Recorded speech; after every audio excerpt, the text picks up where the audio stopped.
Hi everyone, welcome to another Escapement Show. Yeah, welcome. We've got Mason one in the chat already. Yeah. Hello. Hey, Mason. Good to see you, Mason. And we've got Abdul R Watches. We've got JCB joining us. And down below we have Jonathan Quayle Higgins III himself joining us to give us his opinion on his what he might consider some icons of the future is the topic of the show. So him and myself are going to go through them, and we're going to discuss those. Morning, Jonathan. Good to see you as always, my friend. Hello to everyone. I have to apologize if I'm posting here doubles of the previous show. I've been flooded with work and with YouTube commitments. So virtually I'm planning my private life around now my YouTube appearances, which sometimes is difficult to manage. And I simply didn't have the time to watch the last show. So you guys stop me when I'm repeating what you guys said on the last week. So yeah, we were just talking about the Lyrique watch. You've just got one of those. You're on the list for one of those, aren't you, Abdul? Yes. Yeah, not got yours. Not got yours yet. We saw Clyde the Rancher had got his, and you mentioned something about something funny to us. Do you want to mention that? You saw one. Yeah. I think everybody got their watches except the European buyers. So only the European buyers are still waiting. So hopefully we'll get mine soon. But one of let's say our friends put his watch on Chrono 24 for 45,000 euros. Wow, that was a big surprise, let's say. Yeah, what a surprise! Wow. The individual number visible? No, only pictures from the front side, so we don't know, because it's only 70 pieces, so everybody knows whose number it is, let's say that, but we don't know the number from the pictures. But yeah, kudos to him or her if they were able to sell it for that amount or even a little bit less. Yeah. Congratulations to Mason One. He's wearing his new Moser Heritage Center Seconds Funky Blue Fume dial. Oh, that's a congratulations. Beautiful watch, Mason One. Yeah, that's a gorgeous watch. I've seen pictures of that in the Discord, in Bobby Leg's Discord, that is. I got myself a new watch. It's a John Harwood, well, not an original John Harwood, but a Harwood. That is nice. It's a crownless watch. I'll just make myself big for a second. Yeah.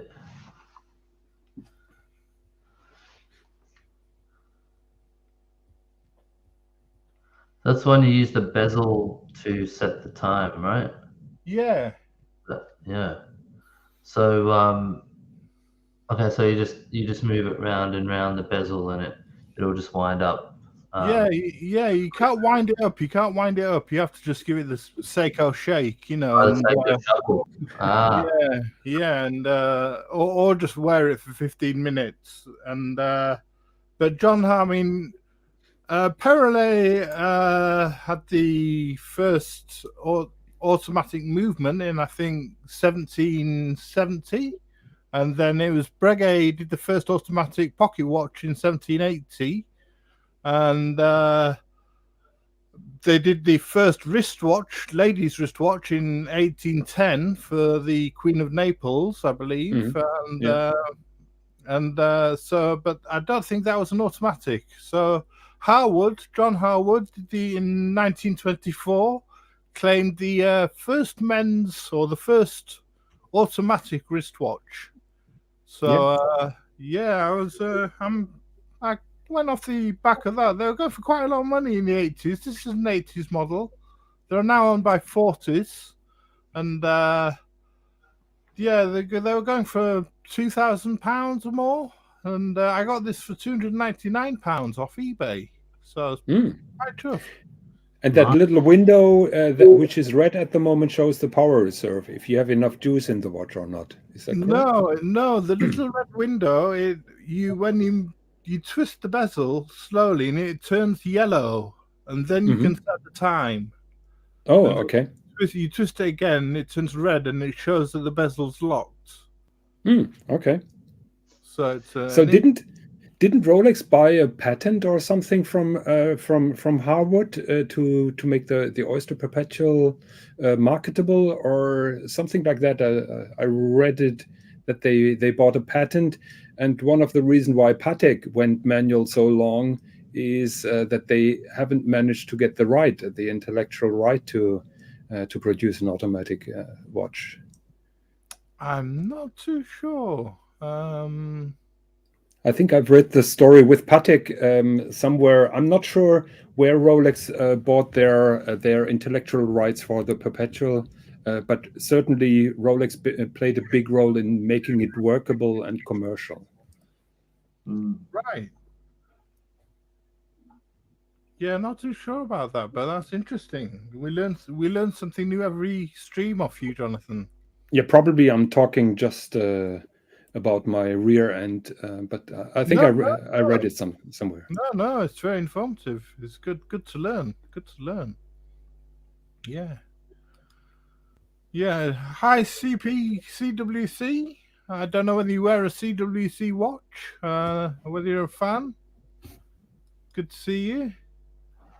So, yeah, there's been a terrible week in the world, and I know there's been an awful earthquake in Turkey and Syria and surrounding areas. I've been to Turkey 15 times myself and visited many of the areas, Gaziantep, Adıyaman, Malatya, and it's been terrible. I mean, 25,000 people dead so far, and it's the worst earthquake in 84 years since 1939.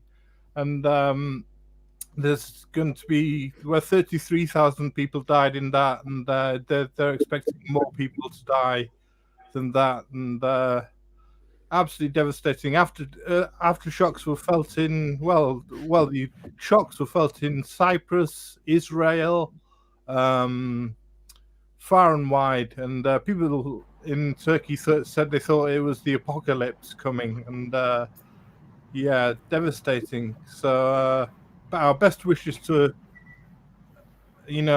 everyone over there in Turkey and Syria and surrounding areas, and yeah, try your best to do some help, donate some money or something, and that'd be great. It's a topic close to my heart, that, because, as I say, I've been 15 times, so it's really. I know young Brando did a stream last night where he raised $725 for he did a 6-hour stream, and he donated that to UNICEF, so hats off to him. And so back onto our topic. We'll start with Jonathan's picks.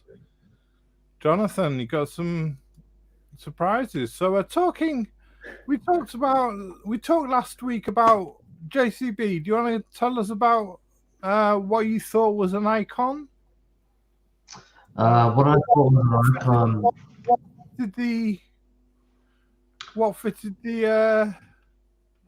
Yeah, it's hard. I think it's hard. I was actually reflecting on this during the week after the show, and you know what? Like, what gives a watch iconic status is just the fact that it's got iconic status. Like, it comes out of somewhere. Like, there's no hard and fast rules really, but there's a few generalized rules. I think some sort of some flexible rules, if you like.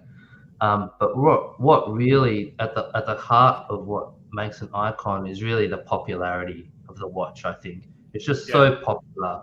It's become so. It's not just popular. It's gone up into a level where it's just across the board.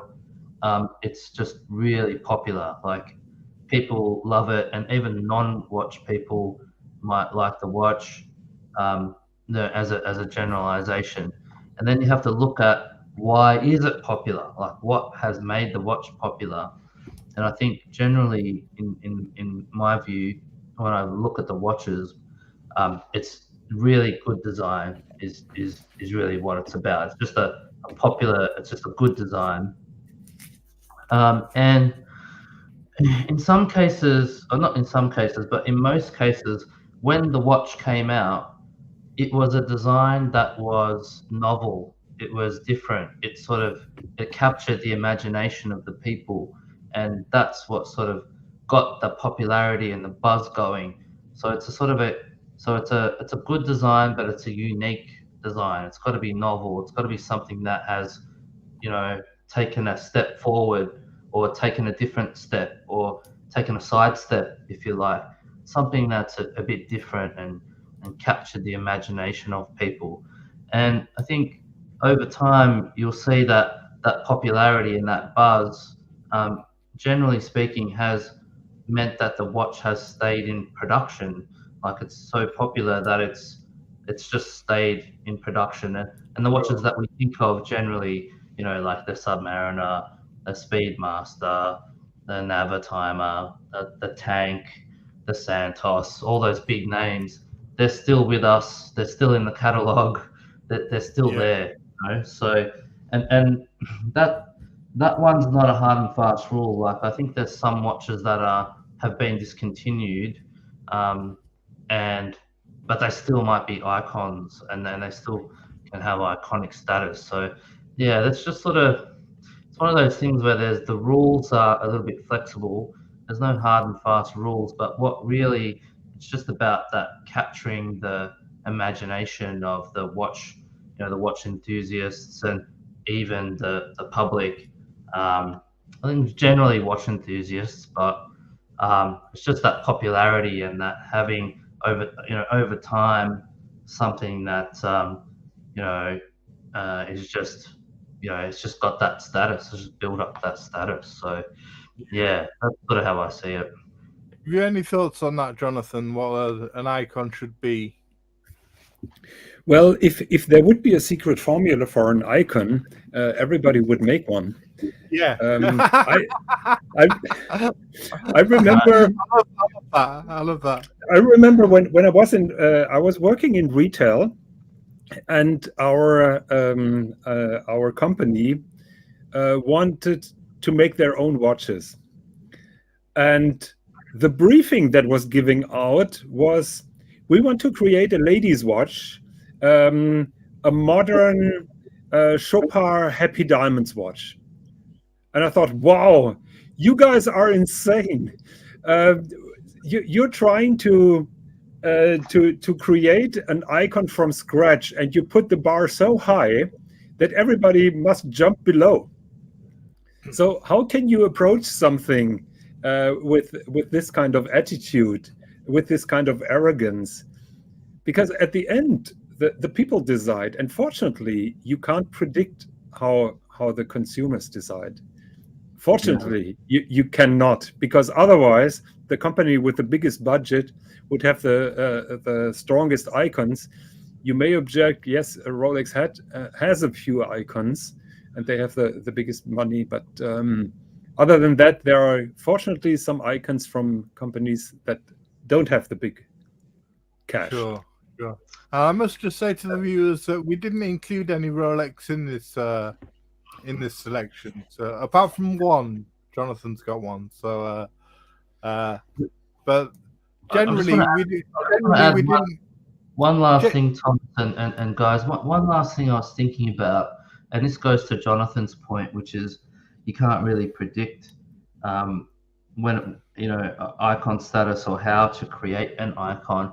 If we think about the watches that are generally considered icon, there's been something else that has happened, like some other thing, like a cultural event.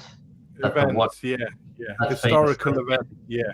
Yeah, like, okay, so let's just take the Speedmaster, for example. It's the MoonSwatch. It's the first watch on the moon. You know what I mean? Like there's some sort of thing like that. Well, technical innovation. Yeah. I mean, Blancpain Something. 50 fathoms, the first rotatable bezel, the Reverso, the first watch that flipped over, and as a sports watch, the first men's sports watch. You know, And even recently, you can think of like, say, the Bond Seamaster. It's the Bond Seamaster because it was in the James Bond. affiliated to James Bond. So Yeah. something. It's like, and that's again not a hard and fast rule, but sometimes there's been something that that the watch has been famous for. I guess that's that, and that's in the mix as well. So. Yeah, another factor to consider, I think.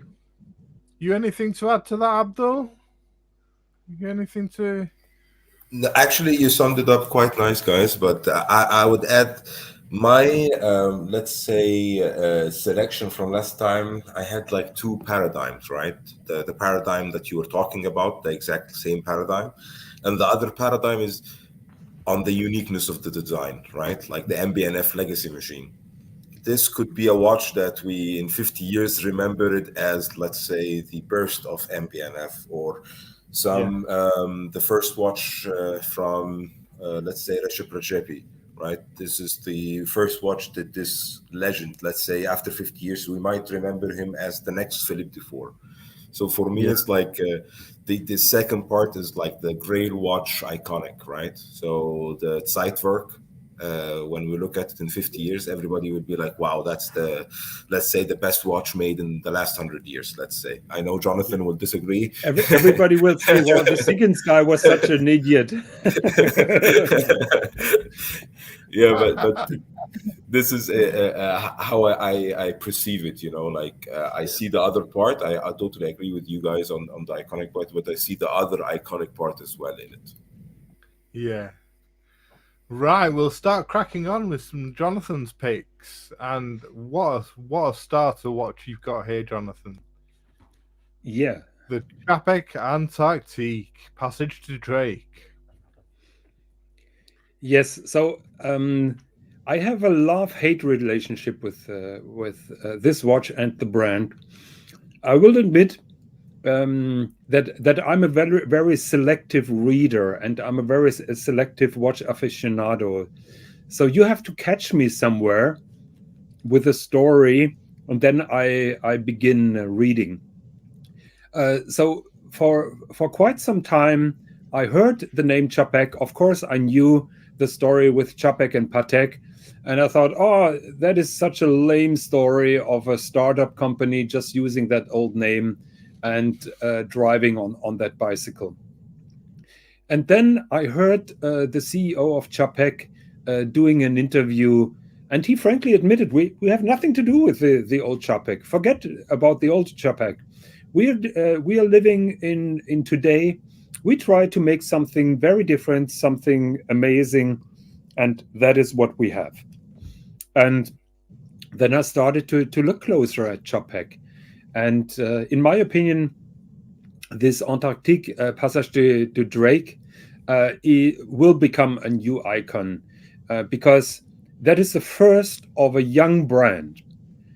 And in every detail, you can see that it's built by true and genuine enthusiasts. This is not a kind of investment thing where people are trying to get a quick return of their money. This is built from scratch, but with love, with passion, and with emotion. And I hope that Chapek will follow in that path for a very long time. It's easy to be very consumer oriented when you're making 300 watches per year. It's getting more and more difficult the more watches you put out.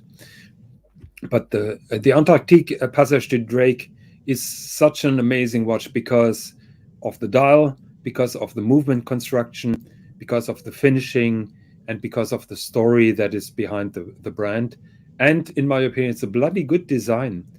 Not sure if you can pull up the side view with those grooves and where those crown guards then grow out of those grooves. So it may look simple, but it's a very complex design with, again, a lot of passion and soul. I don't think there's a side view. No, sorry. Just check. No.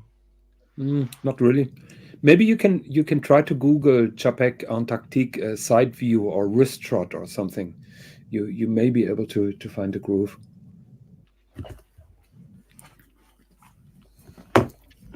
It does look pretty cool. I really like it. It is such a cool movement. Really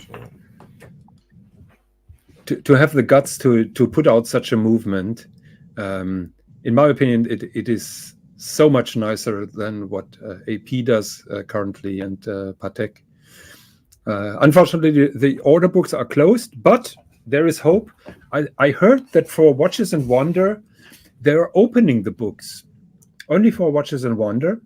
Oh, not sure if they're opening the books for, only for ADs or for everyone. So if you're on the fence of a Chapek Antarctic, maybe this is the right time to contact your AD or to get in touch with Chapek directly and ask when the order book will be open. Because I heard that from Chapek themselves that during Watches and Wonder, the order books will be opened.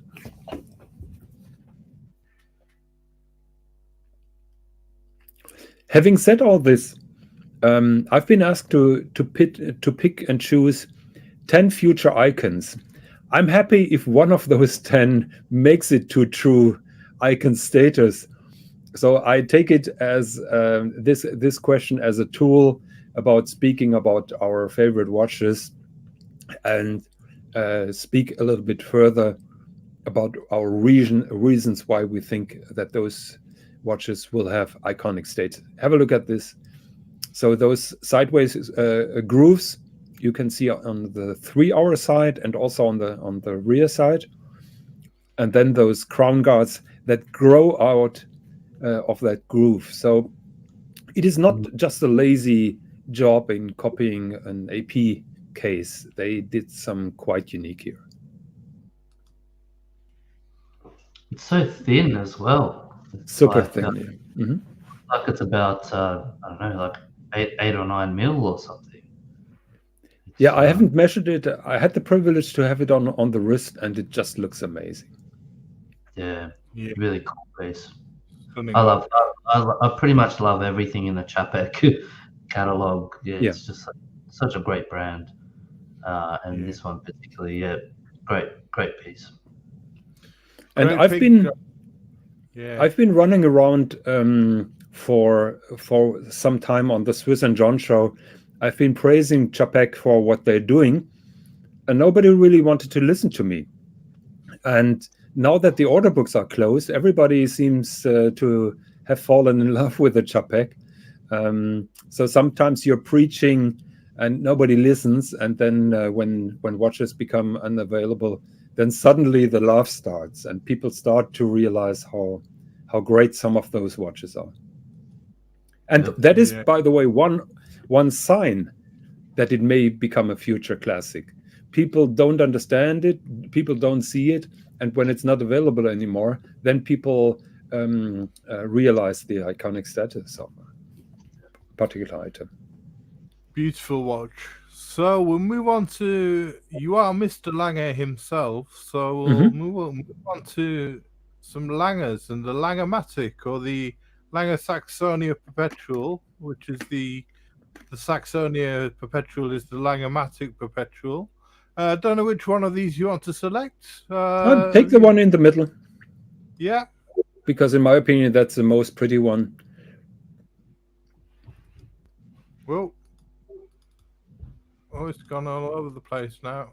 There we go. So that is one of my personal favorites, the Langematic Perpetual Calendar. Many other of the competitors have perpetual calendars. In my opinion, none of them can even come close to it.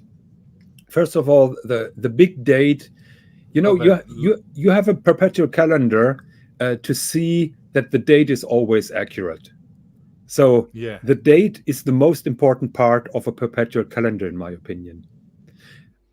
And none of the other watches shows the date so prominently, just like this particular watch.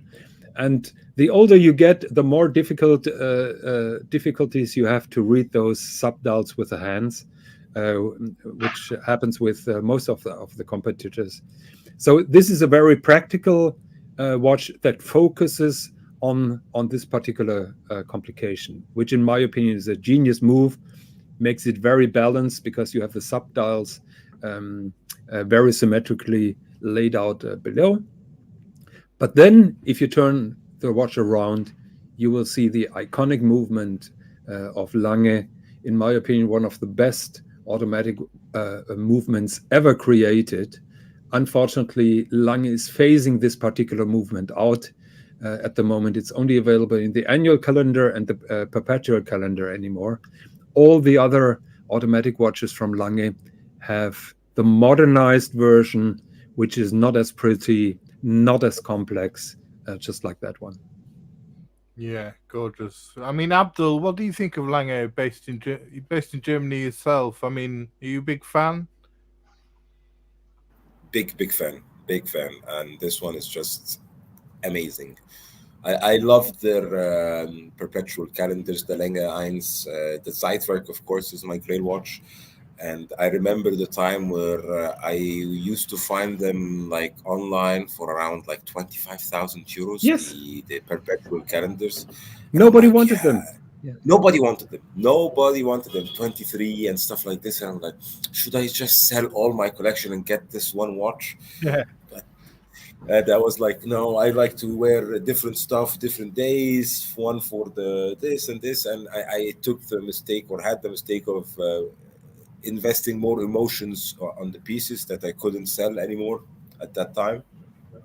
And I couldn't buy one. But now I'm regretting this, because I should have just sold everything I have from watches and get one for 25,000 euros and just wait it out, get a sports watch, and that would be my perfect collection, right? You have a perfect dress watch and just get a nice Rolex, let's say Rolex sports watch for daily use and swimming and all this stuff, and that would be it.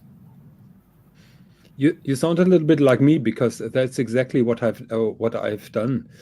I've amassed a collection of GMT masters on my search for a perfect vintage Rolex GMT master, and basically I unloaded 6 or 7 GMT masters and financed it and bought a Lange perpetual calendar in platinum.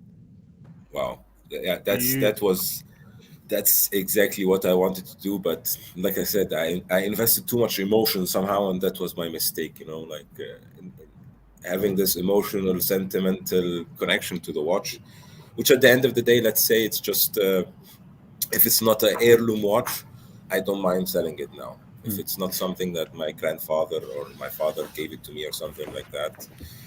But you can still get them relatively cheap. So Lange doesn't disclose prices anymore. But as far as I know, this white gold perpetual calendar currently retails around 100,000 euros. You still can find perpetual calendars in gold and in platinum around the 50,000-60,000 euros mark, which means 40% off retail for a good use one. If you see the development with datagraphs, for example, those sell for retail now on the secondary market.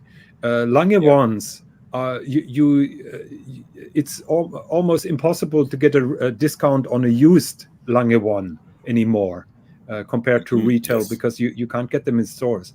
So my strong advice is, if you're on the fence, and if you're just like our friend here, think, oh, this is a cool item, but maybe I can't afford it, or maybe I have to sell everything else. Sell everything else and get one. That is my advice. Exactly. Because I genuinely believe that with 50,000, 60,000, those are still underpriced, particularly the platinum ones. because you have to keep in mind when the white gold one is around 100, a similar platinum one will be around 120 to 125 comparable. So you're getting virtually still 50% off retail if you buy a second-hand watch. Yeah, I mean, Mason's saying that the Lange catalogue is so full of awesome stuff. The Lange one in particular, it's hard to find an icon in the Lange catalogue, and the Lange one for sure. But the game changer was the datograph, really, he believes. And we discussed the Lange one last week, and I couldn't pass it by you. Not pass it by you, Jonathan. So I just dropped this in here for you. I know it's not one of your choices, but I just dropped it in because we need your opinion on this. I think we discussed that, and I left away the Lange one because, in my opinion, Lange one is the most significant watch in the last 3 decades. Right. The Lange one is an iconic watch. It can't get more iconic, in my opinion. It is so different, and it's so well received in the meantime. I can't imagine of any watch more iconic in the last 30 years. I mean, this was your pick, wasn't it, JCB? I mean, you absolutely loved this, didn't you? Yeah, 100%. Yeah, I mean, we were thinking, we're talking about future icons, but I think Jonathan is what Jonathan's saying, and what I probably agree with is that it's an icon now. Like it's already an icon. Yes, an icon. Yeah, like I would even agree with that as well. Like it's just a stunning piece. Yeah, it's absolutely amazing. Yeah, definitely. Yeah. We have Swiss here in the comments. Hello, Swiss. How are you doing? Hello, Swiss. Good to see you, my friend. Is Swiss allowed to join the panel? Yeah, I can drop the link for him to join the panel if you want. Be warned, he tends to make very bad jokes about me and my age. Yeah, Swiss, if you want to join. Here is the and link. I don't know if you noticed this, Jonathan, in Germany, when I see somebody wearing the Lange 1 in a business meeting or something like that, I have a totally different perspective than a guy who's wearing, let's say, a GMT or any other watch. I feel like this guy, wow, okay, this guy has some taste in watches, and to be wearing this watch in the meeting, I'd like to know more about his watch collection, let's say. Yeah, this guy certainly knows his crap, I would say. Exactly. Yeah, so we'll skip on from the Lange 1 to your next choice, Jonathan. Yes.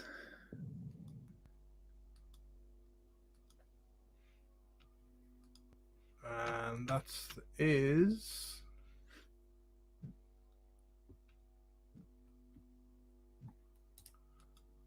Laurent Ferrier watches in general. Now, there's quite a few to pick from. The Galet Square, the Sport Auto Entertainium. Let's take the Galet for example.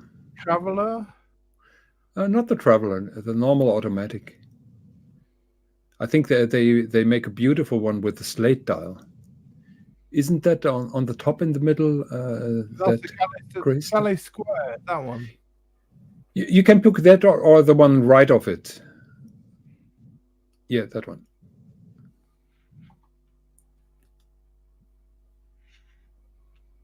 There we go. Yeah. So that is the Galet line. What I really like about Laurent Ferrier, he used to work for Patek Philippe for a very long time before he decided to make his own business. So he certainly knows how to make great stuff. What I like about Laurent Ferrier is that pebble shape. Everything is rounded. Everything is so soft and smooth. Everything is so harmonic. This is not a hard watch. This is a soft watch, just like an expensive piece of fabric, in my opinion. And the rounding even goes so far that he rounds off those batons and makes them a little bit or pointy at the start, and then rounds them off at the end. So it's just a beautiful, timeless design, and in my opinion, at the moment, still an underappreciated brand. And I hope, and I'm pretty sure, that he will achieve a similar status, just like F. Pigeon, in the very near future. Yeah, and the beautiful micro rotors that he uses, I mean, gorgeous. Not only that, he's also using a natural escapement with 2 escapement wheels, a very complex mechanism, so this is also one of his key parts that he does in his normal watches, and that makes it even more interesting.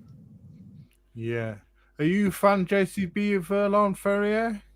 I am a fan of Laurent Ferrier, definitely. I like it that the Gallet Square watch and that cushion case, for sure.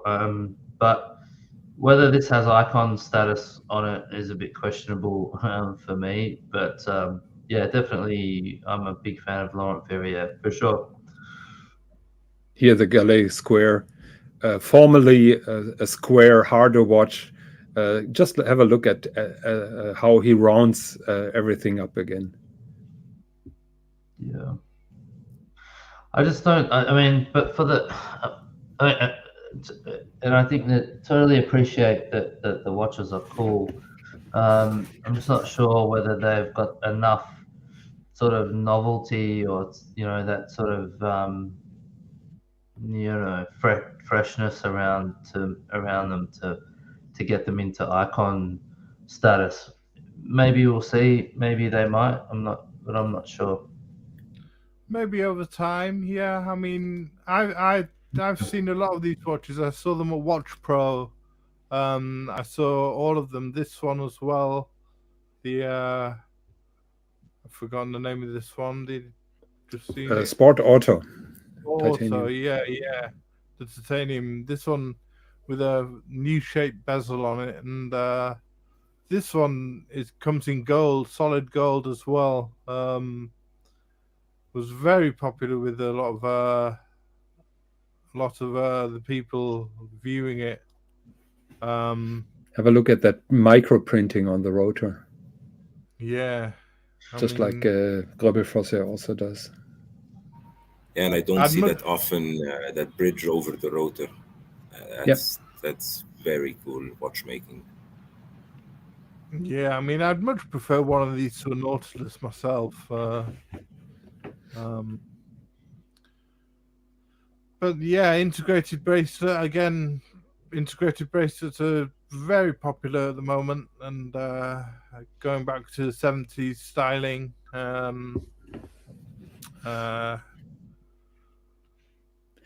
Thomas, I'm the biggest Lange fan here on the planet, but in my opinion, Laurent Ferrier managed to integrate their very personal design into a sports watch much better than Lange did with the Odysseus.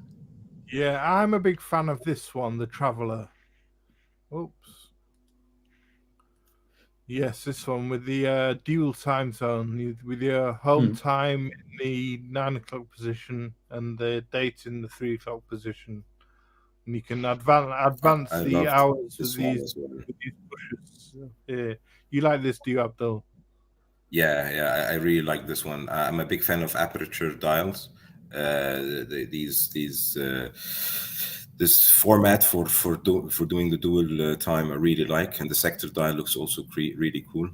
So this one would be my favorite as well. I actually yesterday was one of my friends who had a Nautilus and sold it and got an Aquanaut dual time just because he travels a lot and he needs to be, let's say, goes to a meeting in some airport and just travels back.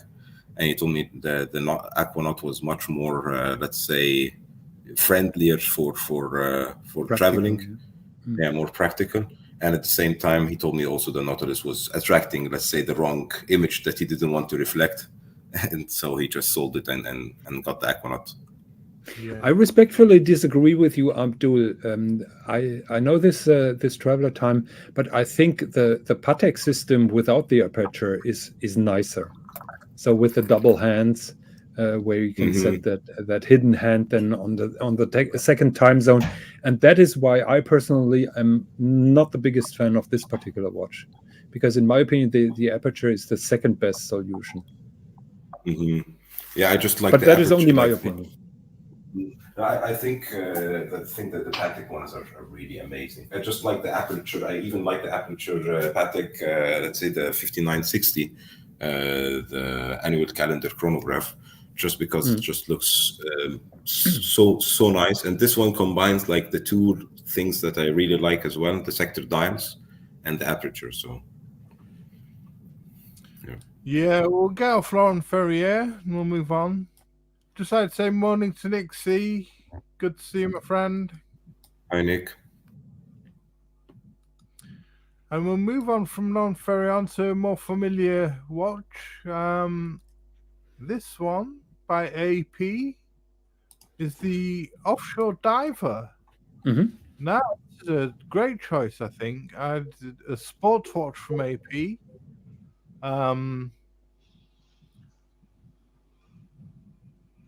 Really nice. I mean, what's your opinion on this then, Jonathan?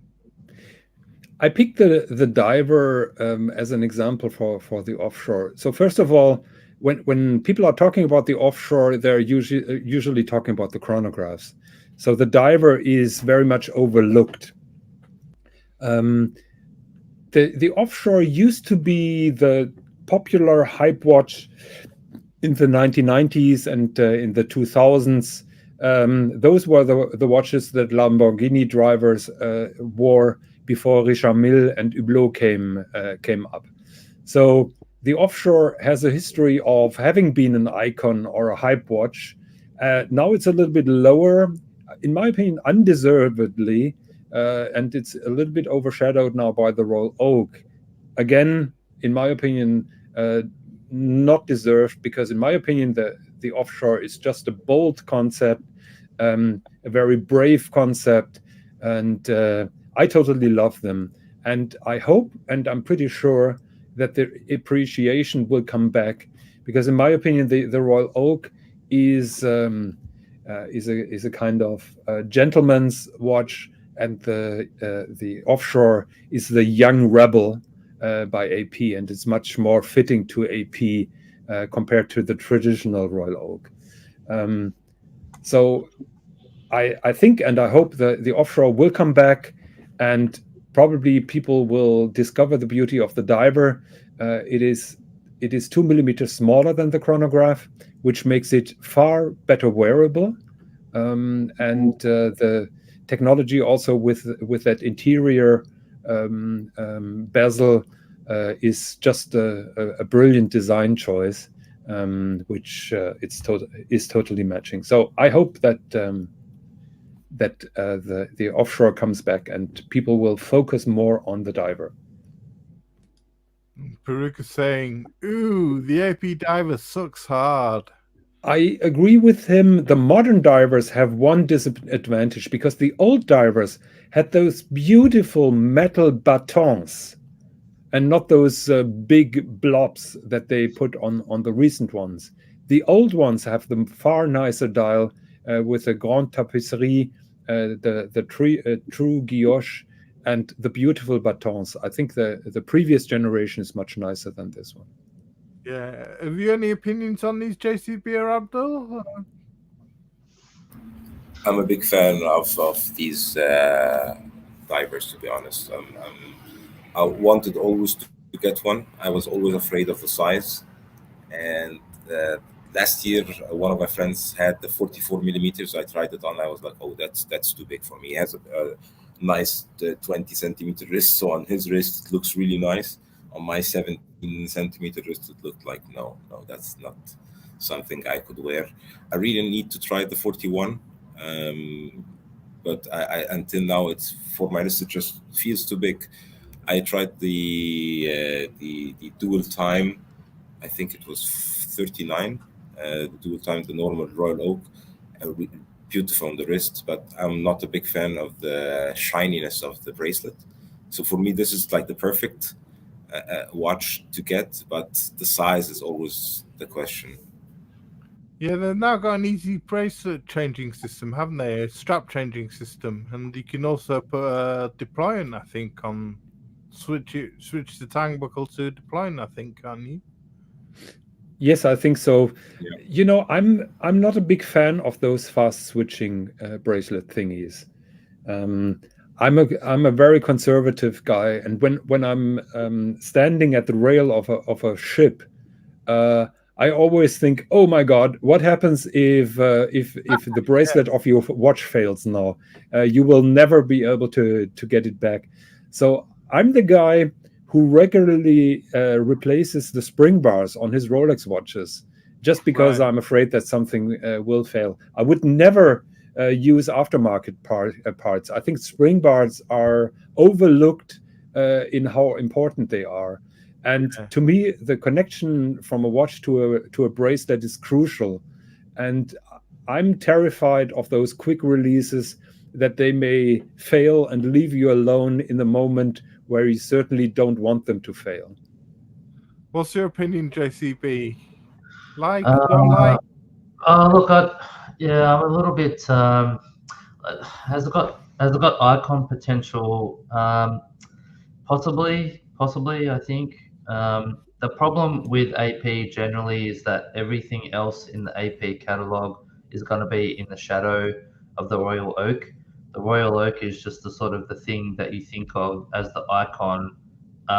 It's an iconic watch, full stop, not just for AP. It's an icon. It's one of the icons, top 2 or 3 iconic watches, right? And to me, this diver just has too many similarities to the Royal Oak already. So I'm just not sure whether it'll sort of get to that status. But having said that, if there was going to be another icon in the AP catalog, this would probably be it, I think, because it's the offshore that is not too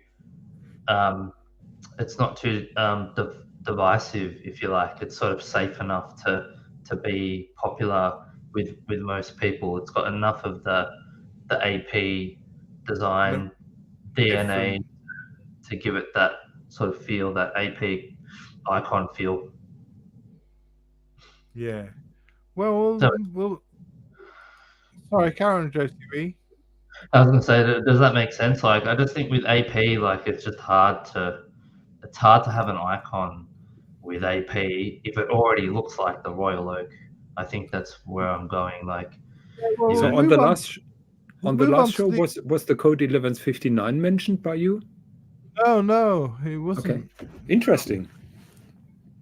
Nobody sees iconic potential for this particular watch then. I think the code 1159 is really coming into its own at the moment. We've got the super sonnery, which is absolutely amazing. It started off with the perpetual calendar. Then we have things like the star wheel in the code 1159 case. You know, with the Wandering Hours, the original Star Wheel came out in 1991, and we've got nobody wanted it. Nobody wanted it. We've now got the code 1159 model. People are really liking it. Then now we've got the things like the Super Sonnery, which is absolutely stunning. You know, and they're bringing out all sorts of different. We saw Tim Mosso brought one up on watches tonight on Monday, which was worth $1,800,000 or something. I can't remember the complication, but it was mind blowing. It was absolutely something else. Yeah. The 1159. There's no way that can become icon status, in my opinion. Like, that's fucking, like, they should just get rid of that fucking. They should forget it and start again.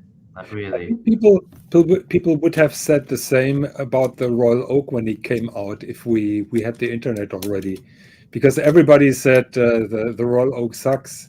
Nobody's going to spend this much money on a stainless steel sports watch by AP, and it became an icon. So you never know what happens.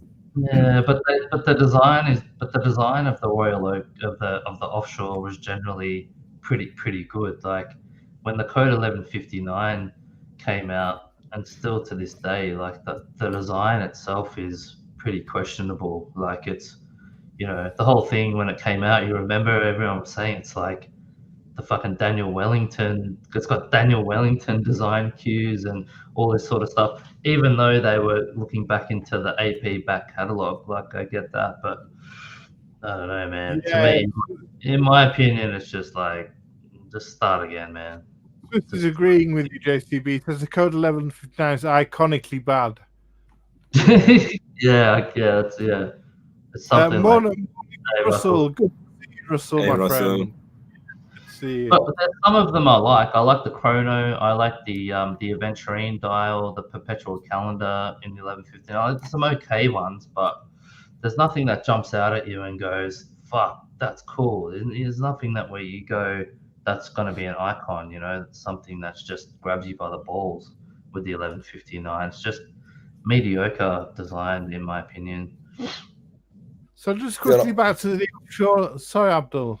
Yeah, carry on. I'm just gonna say that there are some of the new ones from the Code 1159. I was like, wow, these looks really good actually, with the Aventurine dial, perpetual calendar, and stuff like that. But the overall design cues are not my favorite. But who knows? Yeah, maybe in 50 years, people would have so much worse tastes than now that this would be an icon just because people's tastes are strong so much opinions worse. here. Yeah, it's so much worse. We always hear like people from, let's say, if you look the design of the clothes of the people of the 30 and how elegant they used to wear. You used to go out always with a suit, and now jogging pants are like the number one worn pants, let's say, for everybody. I feel like in 50 years we will be degraded our fashion sense, let's say. It could well be, yes.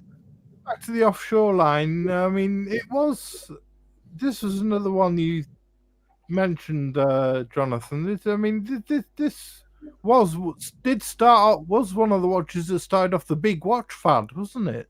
Mm-hmm.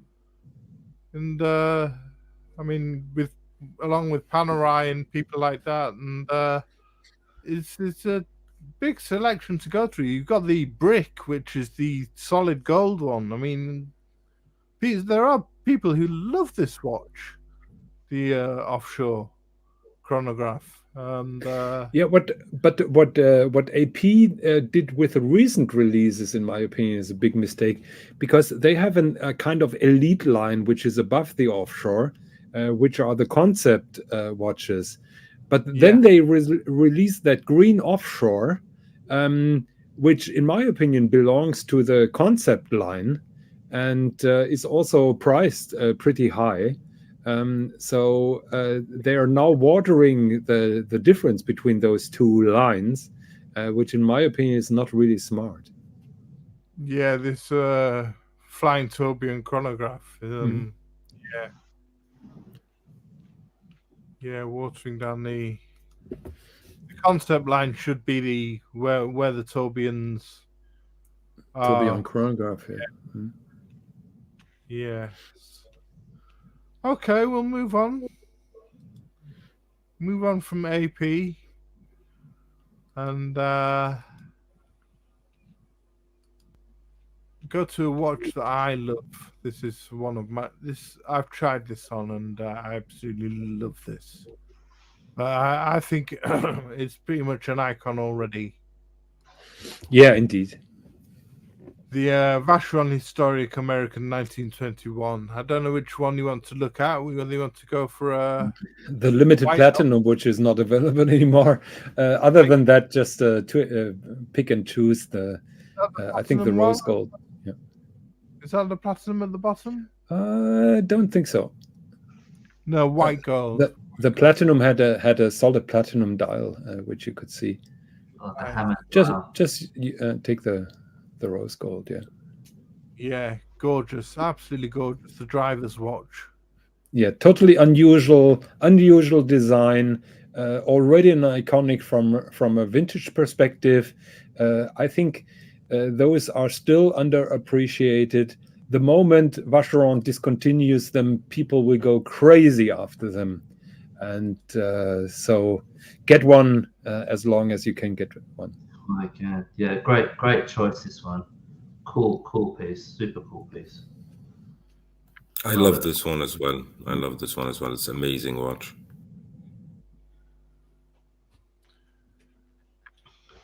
Yeah. And Russell's asking, do you get used to the angle? He hasn't tried it on. Yeah, you do, Russell. It's just something you adjust to. It's such a gorgeous watch to wear. Who cares, Russell? Nobody is wearing a watch to tell the time. So what kind of dumb question is that? It's just the thing you adjust to. You just tend to hold your wrist. You don't have to. It saves you from bringing your wrist all the way around. You just bring it a little round. You know. And I think if you can't get used to the angle, just set the hands and think the 8 is the 9 and the 2 is the 3. So just set the hands so you can so that you can read the time from the position of the hands, regardless of what the dial says. How about that? And here's Swiss chipping in about the AP again. He's saying, John, the concept line does not mean complicated. It's just an excuse to make an uncommon complication and sell it for far too much because of exclusivity. So that's him chipping in for about the AP. I know that, believe it or not, but in my opinion, visually, this green tourbillon chronograph is very close to the concept line. And there is not enough diversification. Yeah. Anyway, back to the 1921. What do you think of this, Abdul and JCB? Are you fans? Not fans? Big fan. Big fan. Yeah, just looking at it, I'm like, this is in the top 10 coolest watches currently, like going around. Like, just have a look at it. It's amazing, just super cool. Beautiful design, but quirky. It's just, I think this is got icon potential for sure. Definitely already is one. So yeah, great choice. I would picture myself wearing this watch, driving a red convertible car somewhere in the French Riviera, driving between Cannes, and that like wearing some tweed pants with a white shirt, have like an old Persol sunglasses. That would be really one of the coolest days of my life. And having a female passenger in a short I thought that would be a given. Exactly, a red dress with her hair tied up in Hermes foulard. How about that? Exactly. Yeah, it gives you just such a feeling of elegance somehow, just so elegant. Russell, John, did you sleep badly last night? Did Snooky the cat piss on the curtains?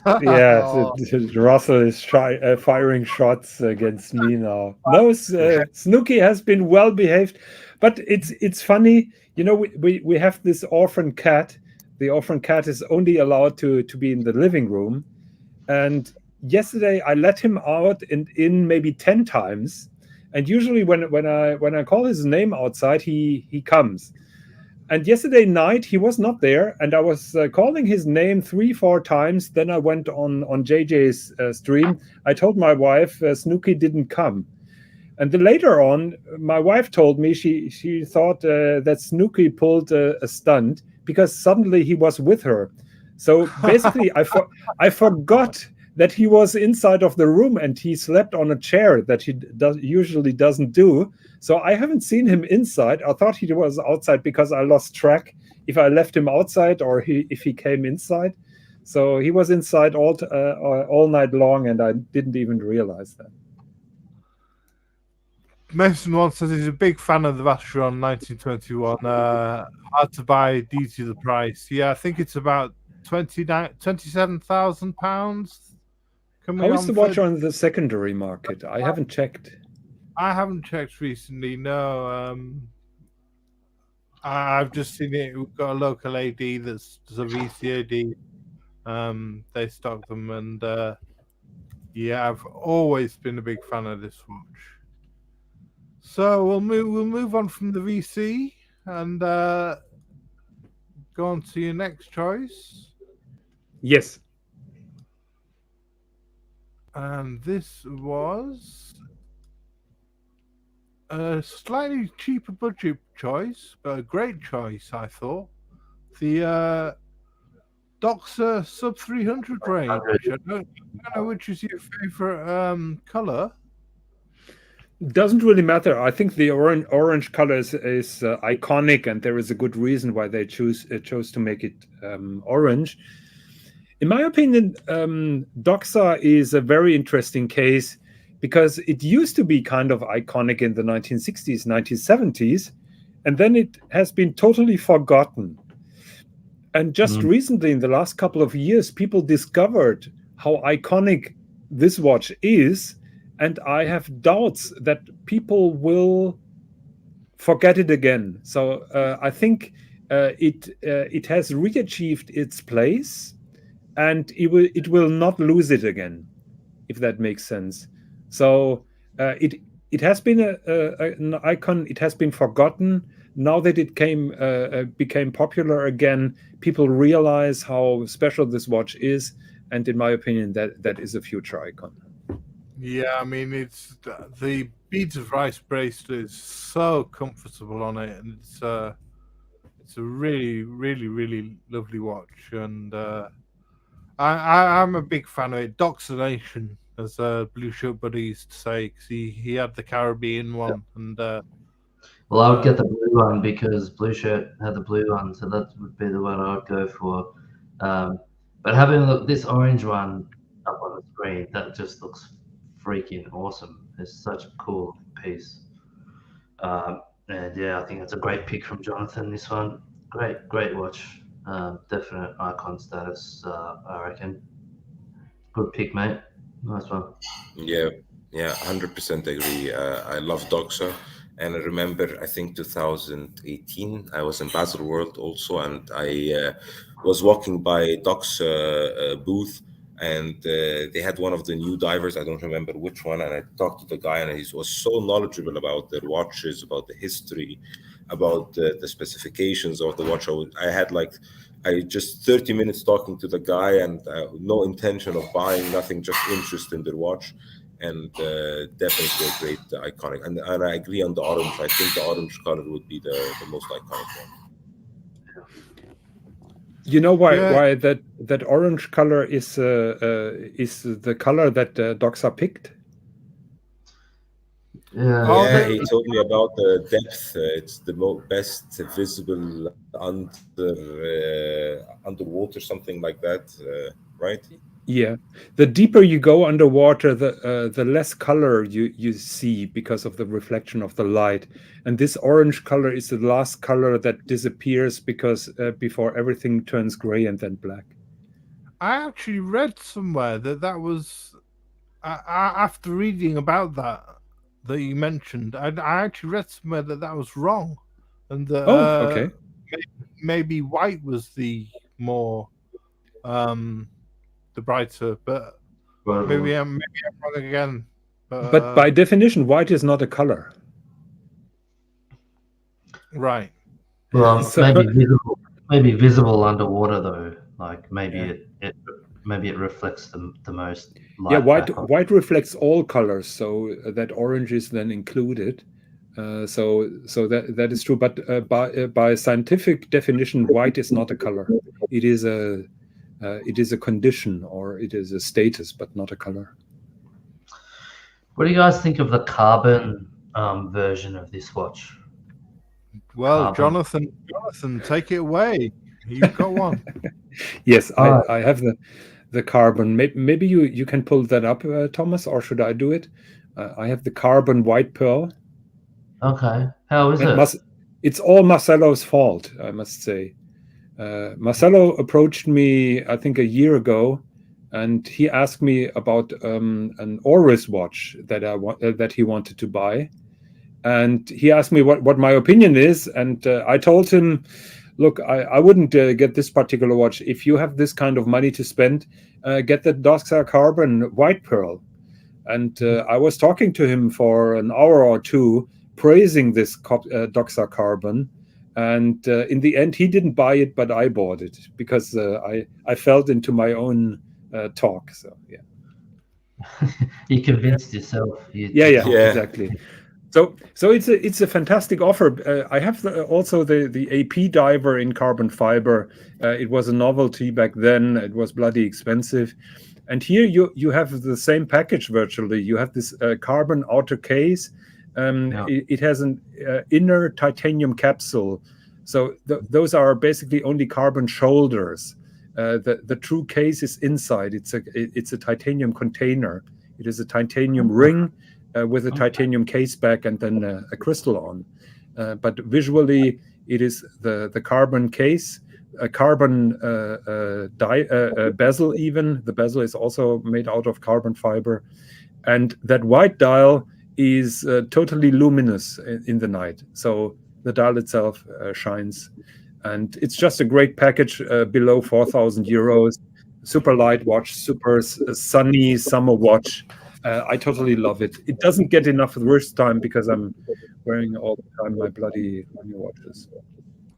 I love this watch. I really like it. I'm a big fan of luminous dials, especially white luminous one. I have the Fortis, has the same, let's say, luminous dial.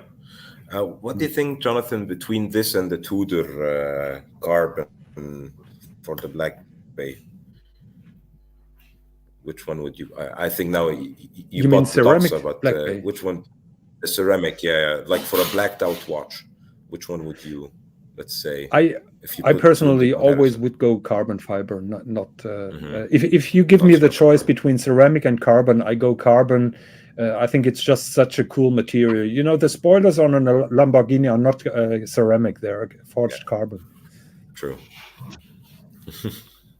Right, on to your next choice. You said the Porsche Design range, and I couldn't find a website with the Porsche Design range, so I just went through to Chrono 24, and we can pick a few. I mean, there's the Ocean 2000. There's the Can you pull up the IWC titanium chronograph maybe as a good example? I think you have to Google it. IWC Porsche Design. This one? No. That is not the titanium one.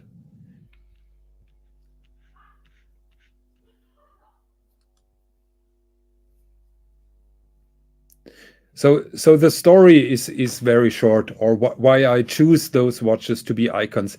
At the moment, nobody's talking about them, but in my opinion, that Porsche Design collection by IWC from the 80s, 90s, and 2000s has iconic status because of the very good design. Ferdinand Alexander Porsche is a tremendous designer, product designer, who made incredible watch designs.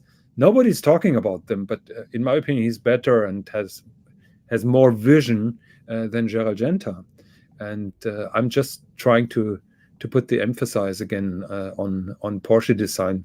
So the story is IWC as a brand was heavily battered during the quartz crisis. They barely managed to survive. And then IWC has been sold out to VDO in Germany, an instrument maker. They made the instruments for the cars. And so VDO had placed a new management with a new manager called Günther Blümlein, and he wanted to change this old-fashioned brand radically, and he made that cooperation with Ferdinand Alexander Porsche.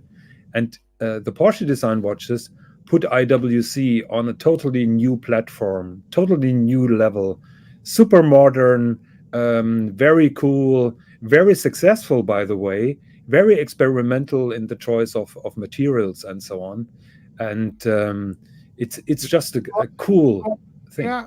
Is this the one you're referring to? Yeah, the right one is the iconic IWC titanium chronograph from the 1980s. You know my love for the first chronograph that Ferdinand Alexander Porsche made, the black one. That is the evolution. So the dial remained virtually the same, but then he had that brilliant idea to make that watch in titanium, which was avant-garde back then, and to have those integrated pushers for the chronograph. Yeah, those integrated pushers were very far ahead of their times back in the 1980s. Nobody else did that. Nobody else was that brave. And by the way, the construction was you could even use your chronograph underwater on this particular watch. So it was also water resistant. So you could push the buttons underwater.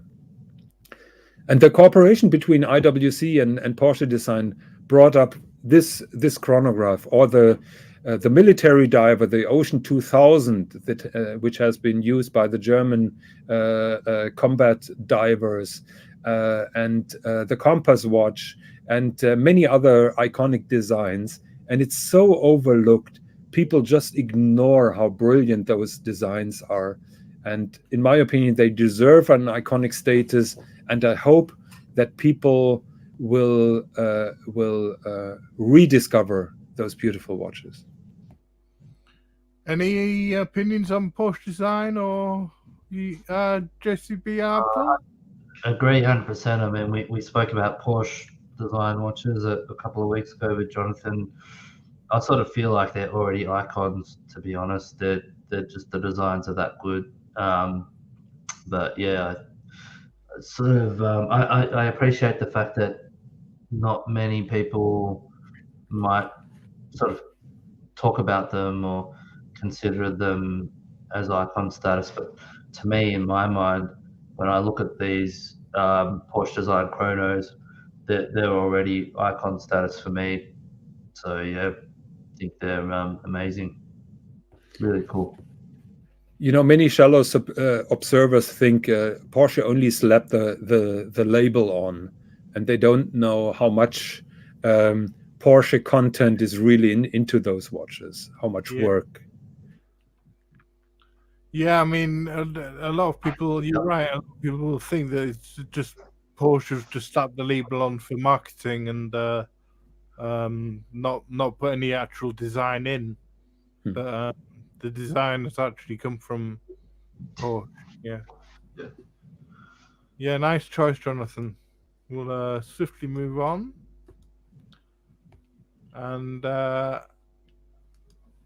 you got a great choice next. Of course, my favorite watch has to be a future icon. I do nothing less than that. The Greubel Forsey handmade one. And yeah, we just have to take a quick look at that one. I think we talked about it already. The handmade one is made by using only traditional production techniques. There is no CNC machine involved, no micro erosion, nothing of those modern technologies is taking part. They are building those watches from scratch with old techniques, technology. 6,000 hours for one watch. Just keep in mind, even the fancy brands like Ferdinand Berthoud or the other Greubel Forsey watches are around 300 to 500 watchmaker hours. This one is 6,000. And wow. The moment, or 50 years further in time, people will just look at this watch and realize how insane those watches are from a manufacturing standpoint. Yeah, I mean, it really is a mind-blowing watch, isn't it? I mean, coming from one of the top independent, Robert Greubel and Stephen Forsey, I mean, two powerhouses in the independent watch world. Yeah, I don't know what more you can really add. And what do you think, JCB and Abdul? I know, Abdul, this is one of your favorites, isn't it? The handmade. I'll let Abdul talk first because I know this is in his Grail Watch list. Yeah, this is just an amazing piece. Like I said, we covered this one before in my grade list, and I think there was some reactions in the comments and stuff like this. But for me, this is the epitome of horology. This is the best of the best of the best, let's say. So I think this will be an icon for just how a handmade watch could look like if given the time, the resources, how a watch would just be. And this is just the perfect watch for that. I'm mesmerized every time I see it. It's just such a beautiful watch in every shape and form. And yeah, I just love this watch. Yeah. And I think none of the other watchmakers will approach this kind of project. And I doubt that that Greubel Forsey will even make a more complicated watch on that platform because it's getting ridiculously expensive. So I think this is a true unique thing. Will never be repeated. So enjoy it as long as it lasts. Did you want me to share your screen, JCB? Yeah, if you could. And to me, when I think of Greubel and when I think of icons, this is more of the iconic look of Greubel that I think of anyway. And I understand, that the handwork watch is an amazing piece. I get it. But to me, this is more of the iconic Greubel look that I sort of when I think of Greubel, when I think into the future of what an icon would be, this is this is the Greubel that I sort of more think of here with the tourbillon and the world time and that look of what's going on with this particular piece. Yeah, Russell's got an interesting point, especially about this watch, because this one's huge, and it's probably about 50 mil you're coming on to, or something, 49 mil. Greubel Forsey make amazing pieces. They just need to make more of them for normal wrists. Yeah. I think the handmade one would be more fitting for a normal size wrist, but things like this world time watch, just absolutely humongous. Yeah, beautiful and fascinating and amazing technical achievements, but absolutely humongous. Yeah, I disagree with. I don't disagree with Russ here. I think the handmade one, 43.5 millimeters. I think he could pull it off because it also has very small lugs, very short lugs. But I agree that many of the Greubel Forsey watches are technically very interesting, groundbreaking from a design point of view. Just look at the side view window to see the other part of the globe. But 50 millimeters is really taking it very far. Yeah, so we'll get off the handmade. We'll get off the Greubel Forseys and onto your last pick, Jonathan. Before you have to nip off, this is the Rolex King Midas, and I couldn't get any bigger pictures, I'm afraid, of this because so I had to go to Bob's Watches and one of his articles. But yeah, this is a gorgeous watch. This one, a fascinating piece. Solid gold, absolutely beautiful. Tell us a bit more about it, Jonathan. So speculation is that Gérald Genta is behind the design. Yeah. So that was a time when Rolex didn't make the super luxury watches. Patek Philippe didn't have a sports watch. The AP Royal Oak was brand new and in steel. So the big dogs of the luxury brands or of the watches, they didn't buy a gold day date. they bought a Piaget Polo. The Piaget Polo was a similar watch, just like you see here from the Rolex King Midas, a solid block of gold around your wrist, can't get any more solid, and it was far more expensive than a day date, and Rolex certainly could not let that happen, and they put the King Midas against that Piaget Polo, and the design is simple, it is extravagant, it's just gorgeous, and I'm happy to see people rediscovering this King Midas. It has been the ugly duckling in the collection. I think in total they sold 1,000 of them, not more. So it's a pretty rare watch as well. You got King Midas stamped on the side by the yes. crown.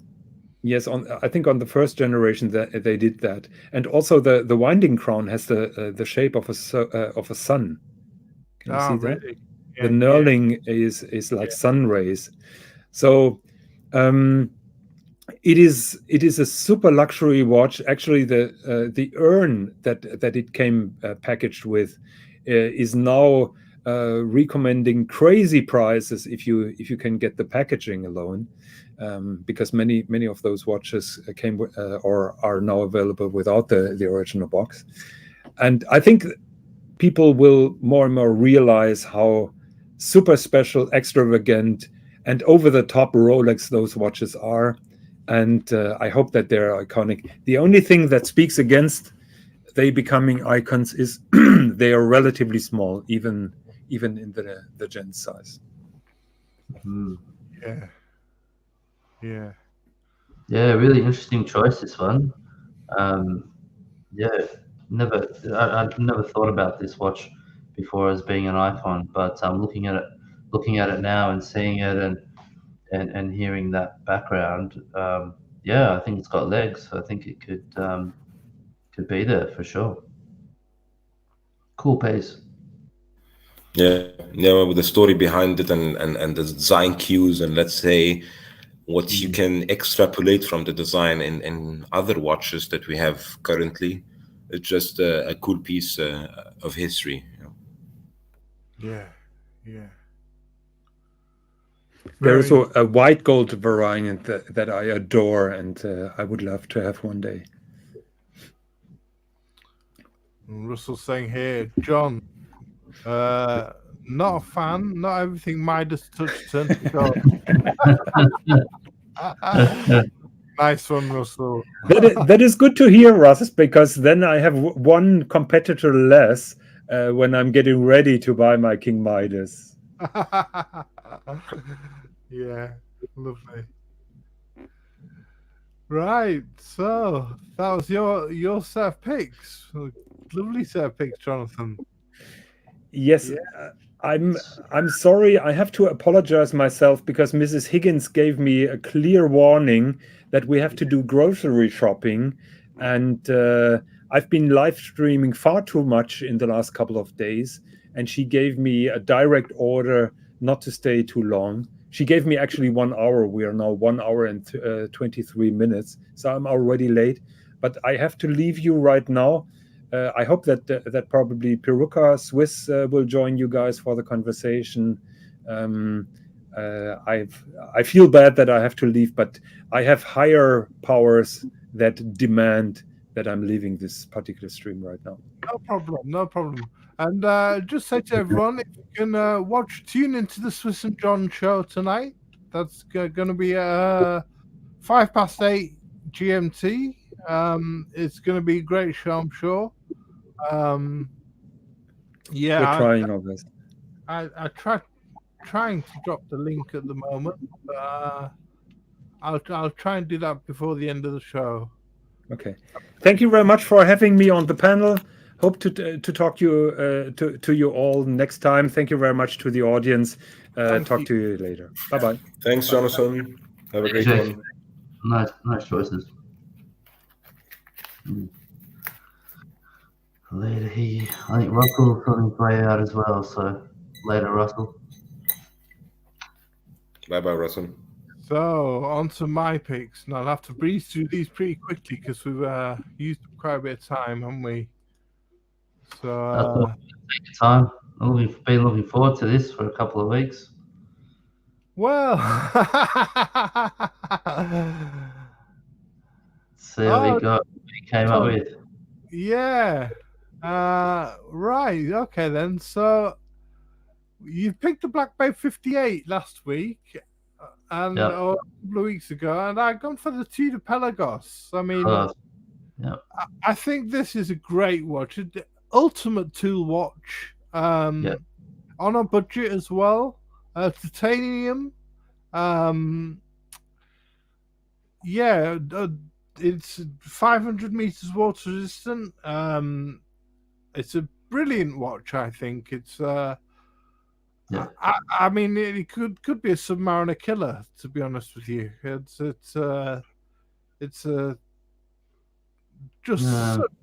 a nothing can kill the Submariner, Thomas. Come on, you can't. Okay then. No, maybe not a killer, but it's. I mean, Tudor being the baby brother and the of Rolex and the one that does all the innovations first. I mean, we even had the left-hand drive, which was I was gonna say, man, I tried on a left-hand drive on a rubber strap a few years ago, and it was awesome. I loved it. Such a cool, such a stunner.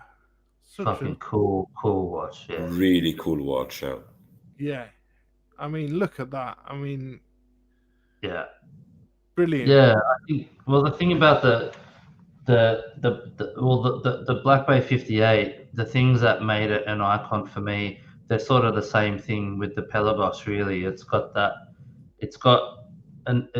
design that it's safe enough and it's familiar enough, but it's got a little bit different. It's got its own thing at the same time. So I can see why you've picked that, and I think definitely it's got legs to get up into icon status. Hi, Bill. Welcome. Good to see you. Hi, Bill. I agree with Tom. I love the Pelagos, and I think you are both hit it right on the head in some points. I feel like the Black Bay is taking back from the Submariner catalog and revamping it in the modern, let's say, style, like the Black Bay 58, the ones that we see, and offering it for, let's say, half the price of a Submariner, so much more accessible. And I think the Pelagos is just like a test subject, like, let's try titanium, let's try left hand, let's try this, let's try releasing the watch with only a NATO strap, let's try and put 4 lines, 5 lines, red line. And I think it's just an amazing thing to have Tudor and Rolex as a symbiosis, and to try these out in the Pelagos. And who knows, we might get this year a release of a titanium Submariner or something like that. Or that would be a big watch. I think that would be a killer for all the other sports watches. That would be like having the Submariner with its recognizable design that everybody knows anywhere in the world, and having lighter watch. So that would be even much better. Yeah, exactly. Tudor's a testing ground for Rolex, isn't it? Of course. And I mean, we've seen this come out in titanium, and then we had the Deep Sea Challenge, which was just a chunk of a watch, But that was titanium. So possibly we may see titanium Submariner in the future. Good to see you, Orange Hand, my friend. Yeah. Hey, Orange. How are you doing, buddy? Waking up, rise and shine. And get some breakfast and some coffee. And, have a coffee, mate. Yeah, wake up, double shot, double espresso. And stay tuned in. So that was the Pelagos, and I wanted to give a little. I wanted to mention this one. I know that JCB bashed me and said that this is a bit Marmite-ish for some, but I love the TDP01. I don't know whether it's become iconic.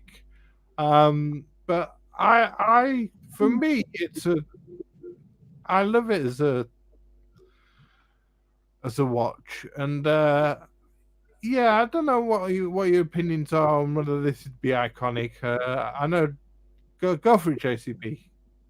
Oh, look, I mean, I think there's look, we all love a ton of watches, and you know, but there's a difference between loving a watch and on one hand, and on the other hand, a watch that we think is going to become an icon.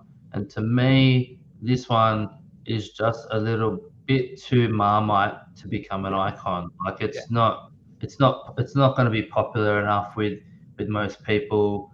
That's the thing for me. Yeah, this is just an honourable mention, really. I suppose this is yeah.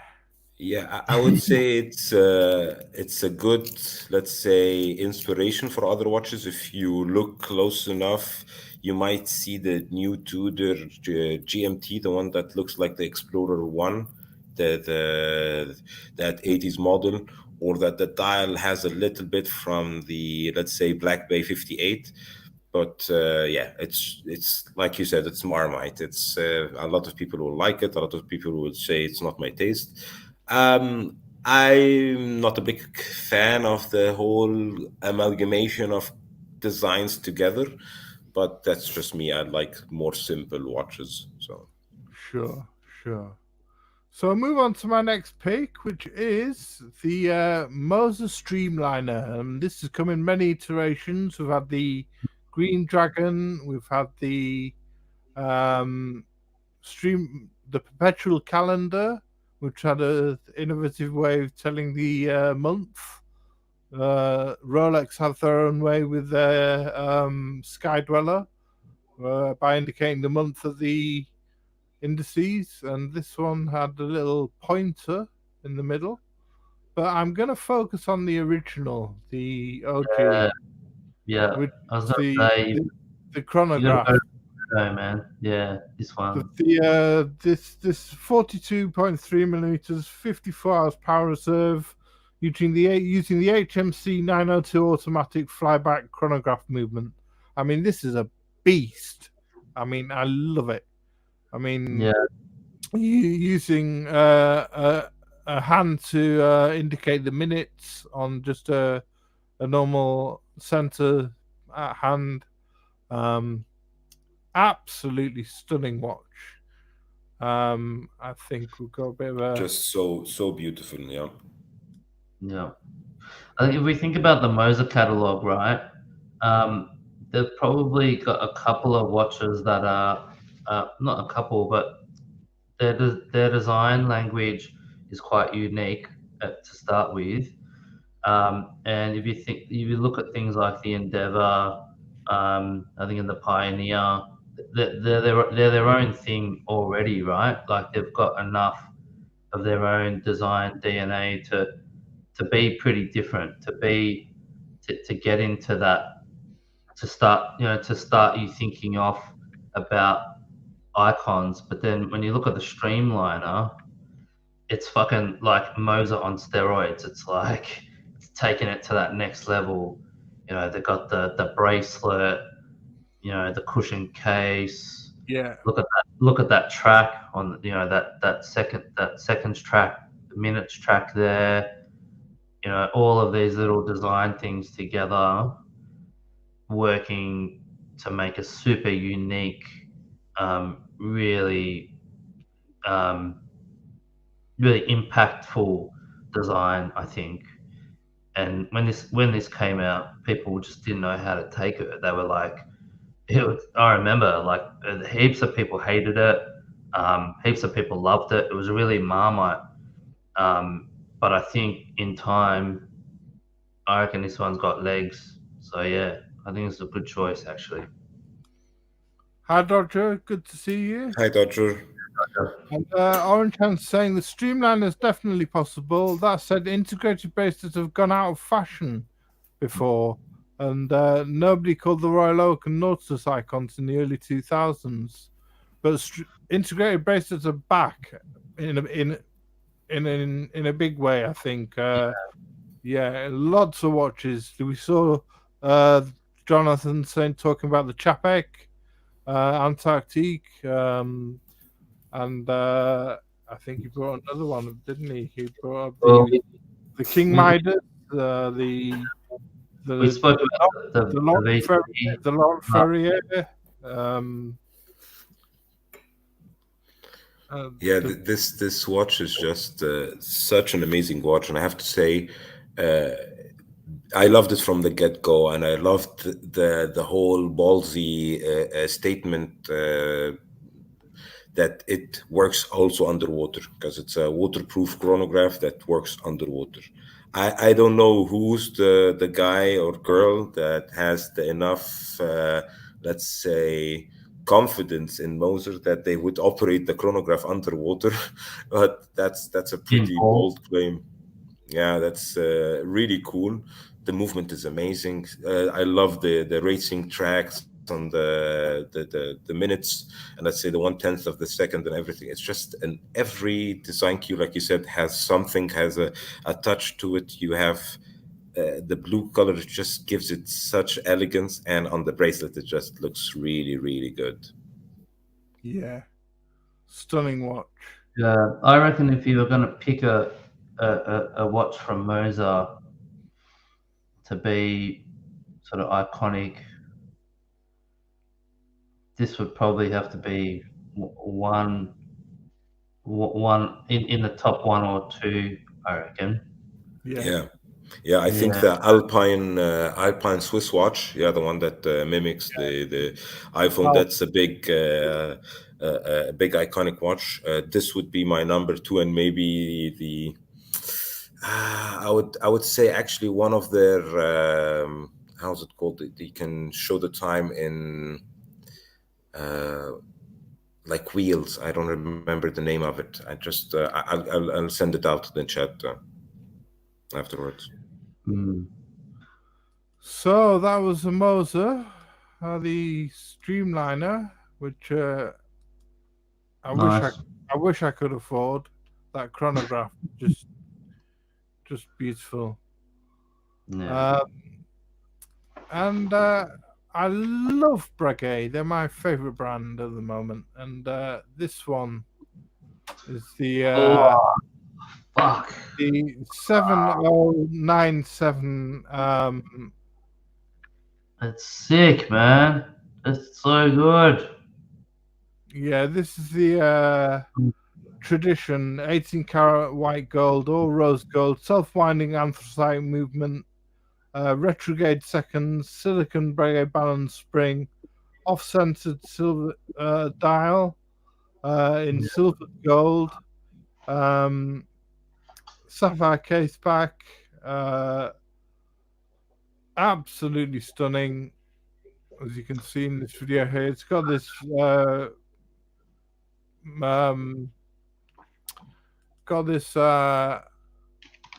rotor at the back, which is a bit crazily shaped, but it's a stunning watch, and it's absolutely beautiful. I'll just go to a different tab where I can bring up a bigger picture of it.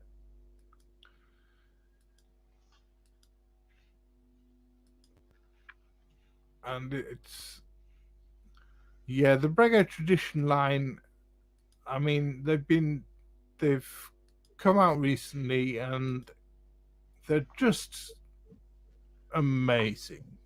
I mean, this is what Breguet are really going for at the moment, and the retrograde seconds there on the just to the left of the dial, but these are fascinating, and again, I mean, this is all personal preference. I mean, I don't know whether you'd call this iconic or not, but it's I mean, I love the classic. I love the classiques, but they're I think they're an icon in themselves already. I mean, the Breguet Classique, but I thought I'd go for something different, and this is something newer from Breguet, and it's yeah, I mean, this is something more modern looking, much more modern looking, and I don't know what you think. I don't know what you think, you two. I love it. I have to say the 7057 is cool, but my favorite is the 7027. So the smaller one, the 38 millimeter, because just looks much more compact, and it feels traditional. It looks traditional. If you think about it in the sense of let's say pocket watches, but with this design on a wristwatch with that thickness, with everything, it just looks fantastic. One of my favorite designs from Breguet, and my favorite watch from Breguet, and definitely one of the watches that I want to get to my collection, especially the 27 with the white gold, this configuration. And maybe Tom, could you switch out the places of the cameras for me and GCB, because I have already the camera off, so it doesn't block the Sure. chat. Ah, man, whatever. That's cool. Yeah, Yeah. I'm saying Breguet deserves an icon. Can't be the Type 20 either, but I think the Classic may be more iconic. Yeah, I agree, Orange Hand. The Classics are definitely already an icon, but they've been out for a long time. I just thought I'd mix it up and bring a newer model to the table. And Aussie Expat, hi Aussie Expat watches. Good to see you. I've seen a couple of these in person, and a really cool watch. Yeah. Yeah, and good to see you, JJ. AJ. Yeah, Hi, JJ. good to see you, Yeah. Bill. This Breguet, this line, the tradition line from Breguet is one of my favorite watch lines. Full stop. Period. I just love it. I think it's awesome. My only issue, I think, in terms of when we're talking about icon status, is that they tend to play around with the dial configuration a little bit. So um, now we've got the 7597, which is the retrograde date, which sort of replaced this watch, At the if you bottom. like.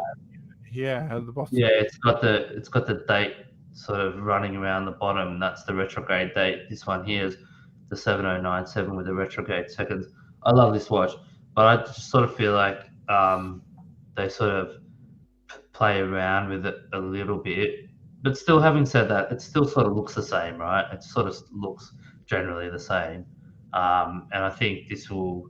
I agree, Thomas. I think this one's got legs. I think this will eventually this sort of look where you've got and it's been around for a while. This look, this is sort of, if we think about it, it's sort of more the second generation tradition. There was a one before that had a smaller dial, a smaller time dial, and with this generation, they've made it bigger. So I think they're it's sort of like it's like an evolving design, the tradition line. And it'll sort of get to a point where it's like they settle on one, and that'll become the icon. But I think if we think about this design as a whole, yeah, it's definitely there. I think it's got legs. So yeah, I'm with it. I'm on board with this watch for sure. That Yeah. was a bit of a ramble. Does that make sense? Was it like, oh, am I just rambling? No, not at all. Not at all. No. I So think we it have was. what do we got here? As a um, I was looking it up. So there's the 7597. If you want to bring that one up, I think they brought this one out last year. I'm gonna say. I don't know.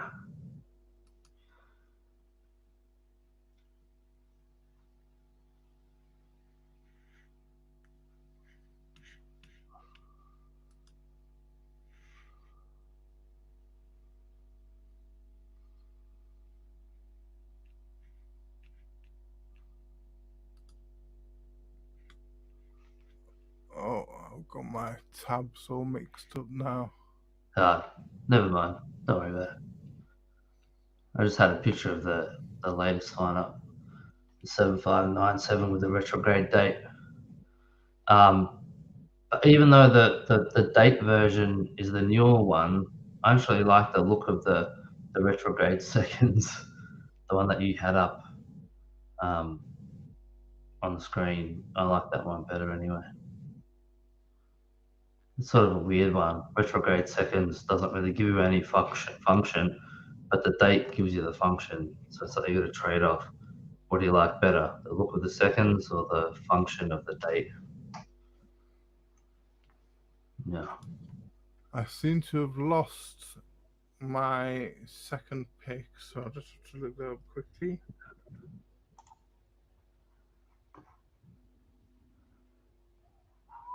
I also like the retrograde second more than the date one, because the function just looks really nice, you know. It looks better, doesn't it, man? Yeah. Okay. Well, it's just not just me. I just thought it was just me being a weirdo, but okay, cool.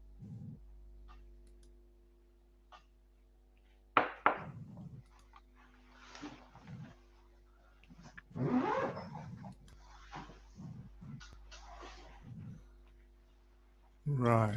What's going on there, Tom? You had your picks lined up, but then yeah, I had something lined up, but I seem to have lost it.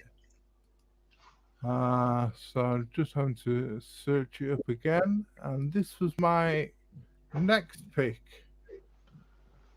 the Ressence Type 1. Oh, right. Now I'm going design-wise here. Really, it's very take it or leave it watch. This one, it's a very modern design. Grade 5 titanium on a leather strap using the Ressence Orbital Convex System, the ROC system, based on a customized ETA 2824-2 movement, driven by a mini axle, which is a self-winding and can also be manual wound on the case back. I love Ressence watches. Really, really do look like them. And again, I think it's an iconic design. Yeah, I reckon too. Yeah, I never thought about it before, but now that I've seen it, you brought it up. I reckon it's got legs for sure. It's the design, because you look at that, and automatically you just immediately know that's a Ressence. Yeah. They came out with something unique, and the fact that they did all this off a 2824, like they customized the 2824 to do all this you know, the planetary gears and how they set it up with the movement. Fucking amazing what they did if you think about it. Absolutely amazing.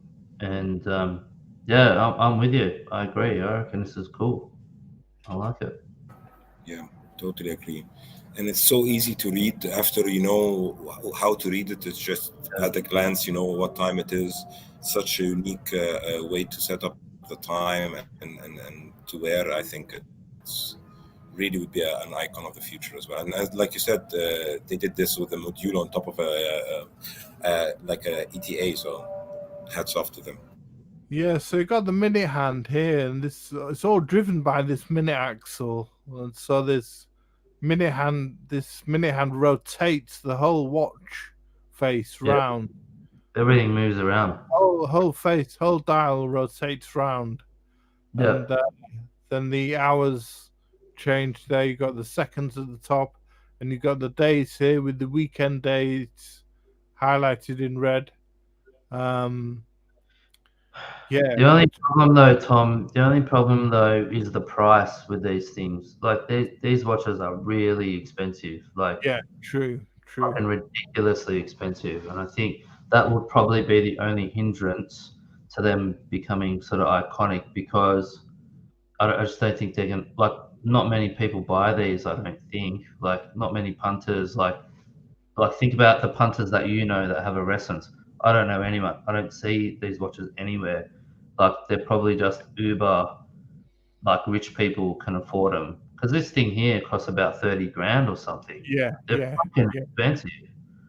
Yeah.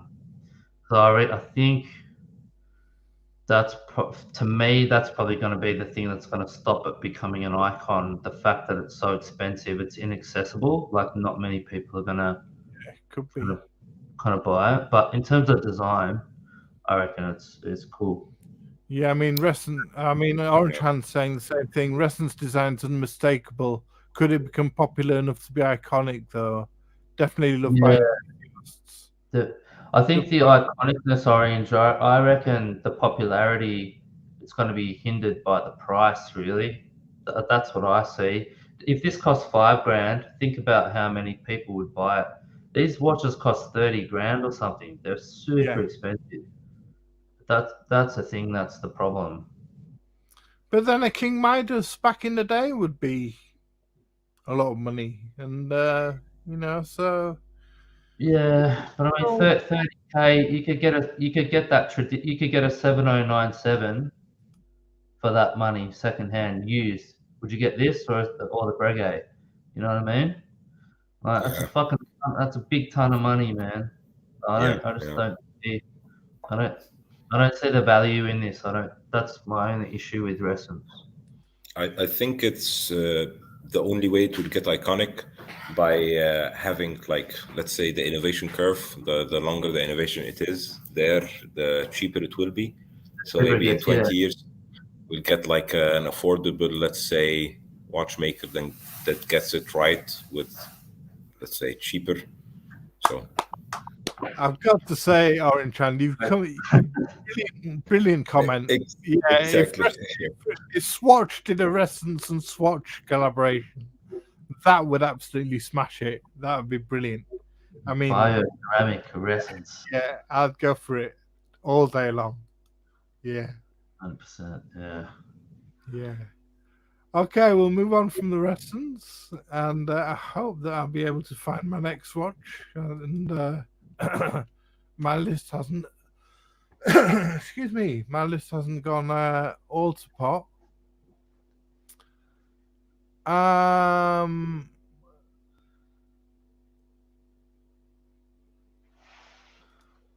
Let's go here. The IWC Big Pilot's watch. So I was thinking about this watch. I reckon it's already an icon, to be honest with you. Yeah, this is a classic aviation timepiece, cockpit instrument design with a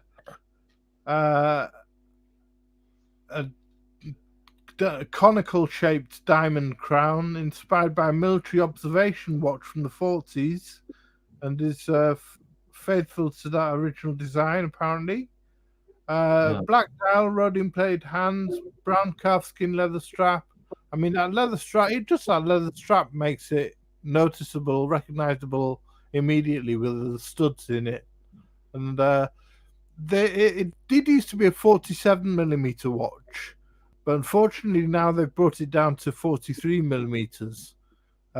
It used to be a beast of a watch, a real beast, recognizable watch, and a real Flieger, iconic sort of pilot's watch, but now they've brought it down to be marketed and more wearable for a 43. There's two though. There's still the 40. I think it's 46 or 47. You still get that one, and then you've got the 43, the big pilot. They call it the big pilot 43. There's two of them, isn't there? I don't know whether they'd still do the 47. I can't find it on many jeweler sites. On jeweler sites, I'm not sure whether it's still made. I'm not sure whether it's still being made. I reckon they still do, but I could be wrong. But I reckon they still do. Yeah, hopefully they still do. Yeah, but maybe I just don't see it on the websites, and they're being the 43 is being pushed a lot more. But yeah, this is a classic. I think definitely an icon. What's your opinion, Abdul? I agree. I really think it's an icon, especially with the onion crown, that big crown that always apparent on the watch. This combination of brushed and polished finishes on the case. These really legible dials that you have, where you can just with a glance know what time it is, whatever the let's say the lighting of wherever you are. Let's say if you're in a cockpit, you will be able to see that because the lume here is quite nice as well. I really like the watch. The only thing I have against it is just the size, and I'm not a big fan of big watches, but I think they have even a smaller one, smaller than 43, if I'm not mistaken. That would be maybe my choice. But other than that, really nice watch. And I think it's an icon because in the future, the pilot's watch, whenever you think about the pilot's watch, the ones comes in mind first is this one. Yeah. Yeah, definitely Yeah. a banger. Yeah, and I know Alex Foti, the watchmaker, he wore one of these until he bought a two-tone sub. I think he's selling his now, and yeah, a cracking icon of a watch, I think. Yeah, I've already put it into the icon category. To be honest, the Big Pilot, such a great watch. It's really the IWC for me. Like it's I think of IWC straight away. My brain thinks of Big Pilot. The other watch probably the Portuguese chronograph. I think that's probably up there as well. But when I think of IWC, straight away Big Pilot. That's it. Cracker. Yeah, so I mean, we've got to really have some more Patek. You had a lot of Patek last show, and What do we got? Orange Hand brought this one up in the last show, and I've got to drop it. It's the 5212 weekly calendar.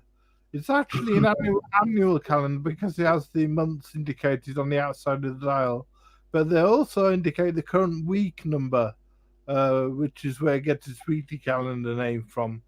Self-winding, it's a new complication for Patek, and it's a 30k retail, but they're going for 40k second hand, and absolutely stunning. I think this. It's almost got that sort of sector dial look, but not quite. But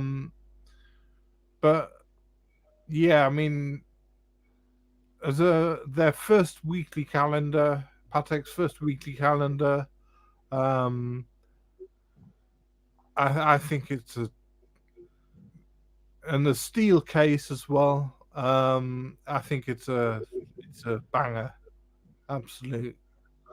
What's going on with the hands? Are they sort of like blacked out hands? Maybe what's happening there? They're black gold, I think.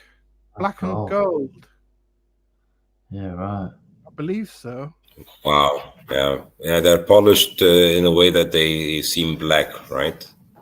Yeah, and the indices as well. They're blacked out, black polished something or other. Yeah. Yeah, you can see them also on the case back somehow on the movement. This blacked out finish just looks so nice. Yeah, I really like this watch. It's one of my favorites from the new Patek release. Silvery opaline dial and black and gold applied hour markers, and so that'd be the same with the hands. Yeah. Yeah, just a fantastic, slim case. You have the date, just amazing watch. That definitely would be my second favorite Patek after the 5960.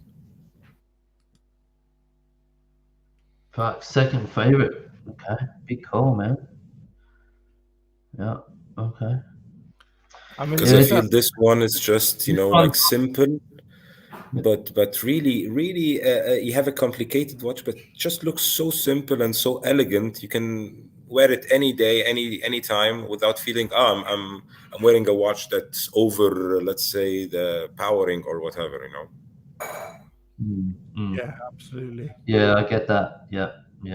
It's pretty complicated. Yeah, I know Yeah. someone who's bought one and he absolutely loves it. I mean, he absolutely he loves it, and part of his collection now, and it's under the radar as well. It's it's not as being a steel watch. You can wear it quite regularly, and it's Steel. it's dressy, but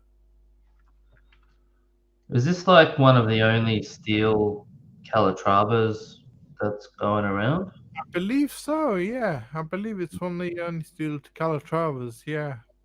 If not the only one. Yeah. Yeah.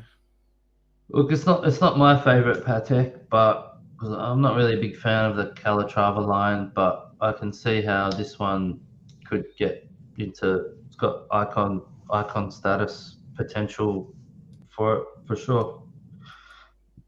Yep.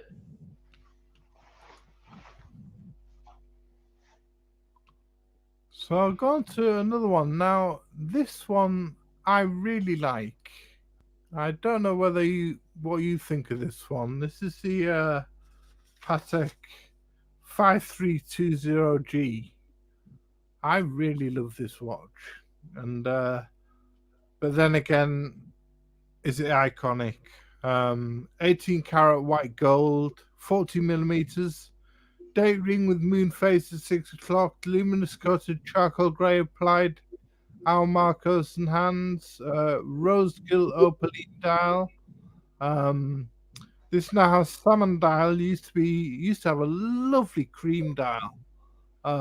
Self-winding, 22 carat gold roaster through the sapphire case back, and the chocolate brown alligator leather strap. I think it's just beautiful.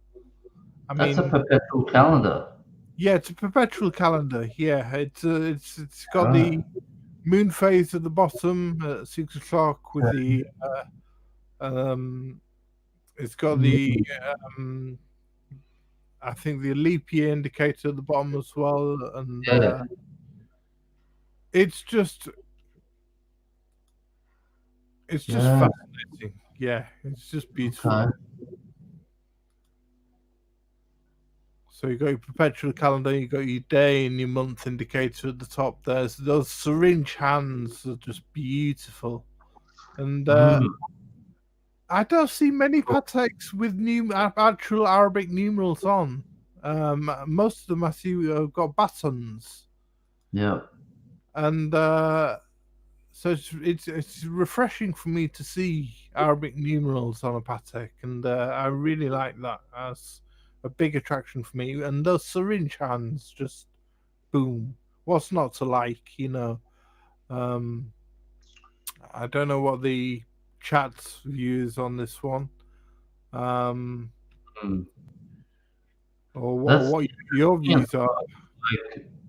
I'm like, that's a pretty cool watch. It is a nice watch. Icon status, not sure. Maybe.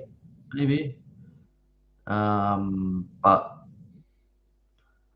looking at the watch now, I'm like, yeah, that's really nice. Actually, that's fucking nice. It's really, It's such a nice watch, and I really like it as well because it's simple. You have a perpetual calendar, but looks so simple. The dial looks so clean. The salmon dial looks so nice, and I think this raised indices also give the watch a more 3D look with the. I think it's loom filled. I think so. Right? They are loom filled. So that's a functional watch, right? A functional watch, because not all dress watches you can wear at night and be able to see at night what time it is. So really, really nice watch. I don't know, iconic, can say, but really like the watch. And I think we see more salmon dial watches as well in the future and with that style, because this style is a winner. What's this reference? Was it 5230G? 5320 G. 5320. Yeah. Yeah, nice. I like my chronographs a bit more, but this one, perpetual calendar, is pretty cool. Yeah, I like it. Well, I could have put the world time chronograph in for you. I don't know whether that'll be on. Well, that's an interesting point, actually. We think about icons, Patek, probably the world time is an icon, I think. Yeah, and is it already an icon? Probably already. So. Yeah, I think so. I think the world time is already an icon, probably. Already. Yeah. Yeah, so. And I think it topped off with the new chronograph feature. I don't know what reference number it is, but I think topped off with that new chronograph feature on top. That's just a mind blower, you know. It's just I don't know the reference number, but whatever the one with the enamel, you know, the hand crafted enamel dial. Yeah, the cloisonné dial. Yeah. Yeah, the cloisonné. Yeah, that's probably already an icon. Yeah. Yeah. So I got a controversial one next, but controversy. What do you got? One for the ladies. Ooh. The ladies. Definitely one for the ladies. The Chanel J12. Ooh. We talked about this in our blacked out watches, and this is when were we talking about this? Was the blacked out watches? We talked about it in the blacked out watches, but this is the white version, and the white version has definitely been hugely popular with women. This is a 38mm, but they go up to 41, down to about 32 or 28. This is a classic fashion statement amongst women over the years, particularly this white version. Ceramic case and Canisi movement. I mean, the dial is nothing immensely special to talk about, but it's just more the actual watch in itself. It's just this is a question for you guys. I'm not, because you're based in Europe, but in Australia, I sort of feel like the J12 has sort of come and gone. Like it's not really possibly these days. Like maybe had its time. Yeah, I think so as well. I think it had it just boomed in one time where one of each two ladies on the street wearing this watch, let's say, to now I seldomly see them, even though the movement is much better, because I think before they were with a lesser grade movement. Now they have an in-house movement. They have better fit and finish, and they do also a lot of let's say variety of sizes, but still I think the let's say the hype of it is already gone. But still, I think in the future we'll see similar designs and similar releases from them that might bring it back. Maybe a square watch, maybe a tonneau shaped one. I think this idea of doing the ceramic with this kind of construction is let's say the iconic status might be in the future. Yeah. I think you got a good point there, Abdul. I think I overlooked something, and a lot of women have moved on from the J12 to Rolex now, and to things like Daytonas, and the people that were buying these, a lot of them, you know, were quite wealthy people who would now be wearing maybe Daytonas, and the women would be wearing Daytonas. The Daytona's very popular with the women, and also other Rolex sports watches. You know, subs, vintage subs. So maybe I have made a bit of a cock up on this one. So no, but yeah, maybe that's the reality, right? The reality is that people have moved on. But if you just look at the watch and look when it spins around, if you look at the dial, and the actual design of the watch itself, put aside all the the popularity of it, like it's still a pretty good design, I reckon. Like it's still it's different enough. Yeah, it's based on dive watches and submariners and that whole genre, but they made it its own thing. They made it a unique design. It's got look at it when it's coming around now on the screen. It's got the sector dial thing.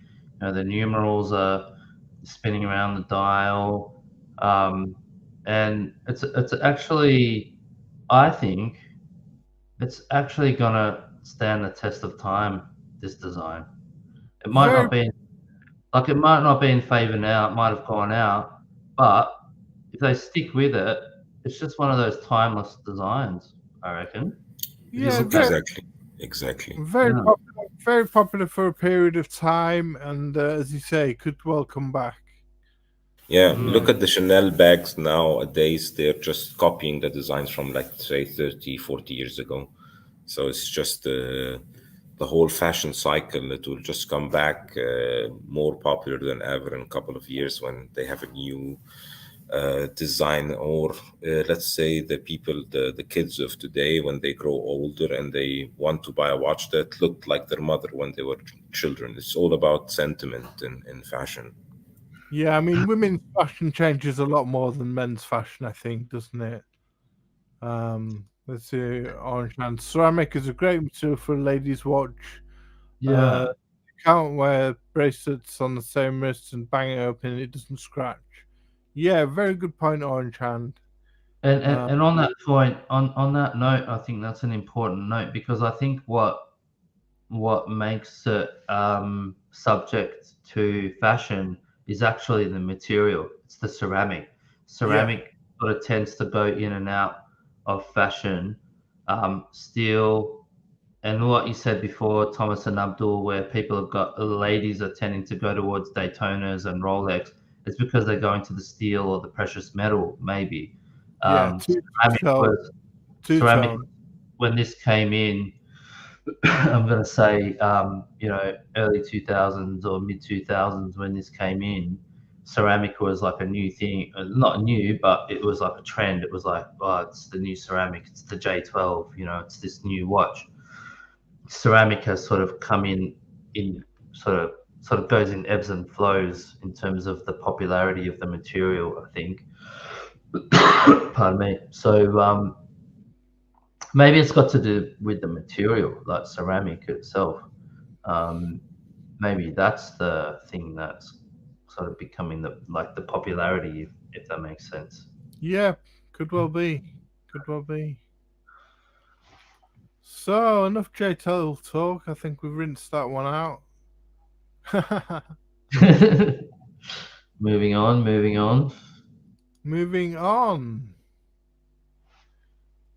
Now, what do you got? We talked about Ressence and their sort of classic design, and another one for me is Urwerk. I mean, part of Urwerk's satellite collection, this one. This is the UR 105, and one of the few Wandering Hours watches. The AP Star Wheel from 1991 was the first.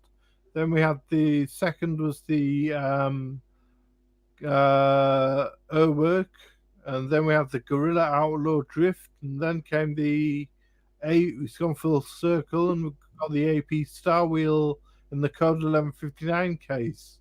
And I think Urwerks were the funkiest though, and the UR 105 is one of the most recognizable models in this soap bar case. This is titanium and tantalum case model.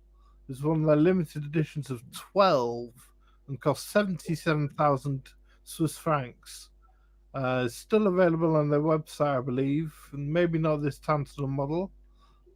This came out in 2021. It has a hinge protective cover, which lifts via the Wandering Hours mechanism, and a crown at 12 o'clock, and the case back has sapphire apertures with an automatic winding position lever. Yeah, it's using a UR 5.03 automatic base movement. But yeah, I love Urwerk, and they're my favorite of the Wandering Hours designs. Really funky watches. I mean, we can see some different ones here.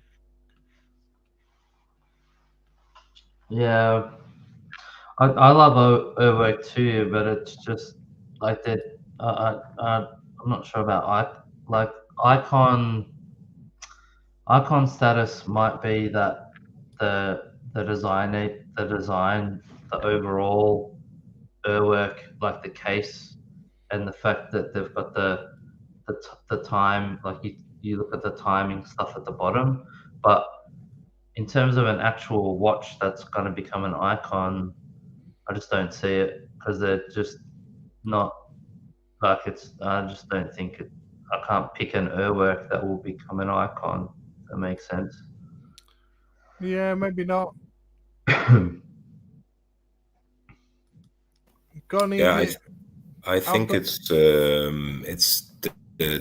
design, like you said, JCB, like the resonance. This is an inspiration for watchmakers to try to make the same, let's say, design complication with 1/10 of the price, because at that price segment it's hard to get. But I think there are a couple of watches now coming from, let's say, Far East, I don't know, China, called Zurich. It has the similar, let's say, complication of Wandering Hours with maybe a couple of hundred, 600, 700 US dollars. So pretty affordable. But I think the segment in the $2,000-3,000, that's the segment where you shine the best, because you have like the Gorilla and stuff like that. But let's say in 50 years, when machinery and everything is everywhere, automation, AI, I think that design would be also an iconic design, because it might be the fashion of the time that people wear these kind of watches, or they would be reminiscing about the past and be wearing stuff like really simple, like the Lange's, the Pateks, the stuff. Who knows? But it could be. Yeah, no one trying to say Urwerk are even a niche amongst the enthusiasts among us.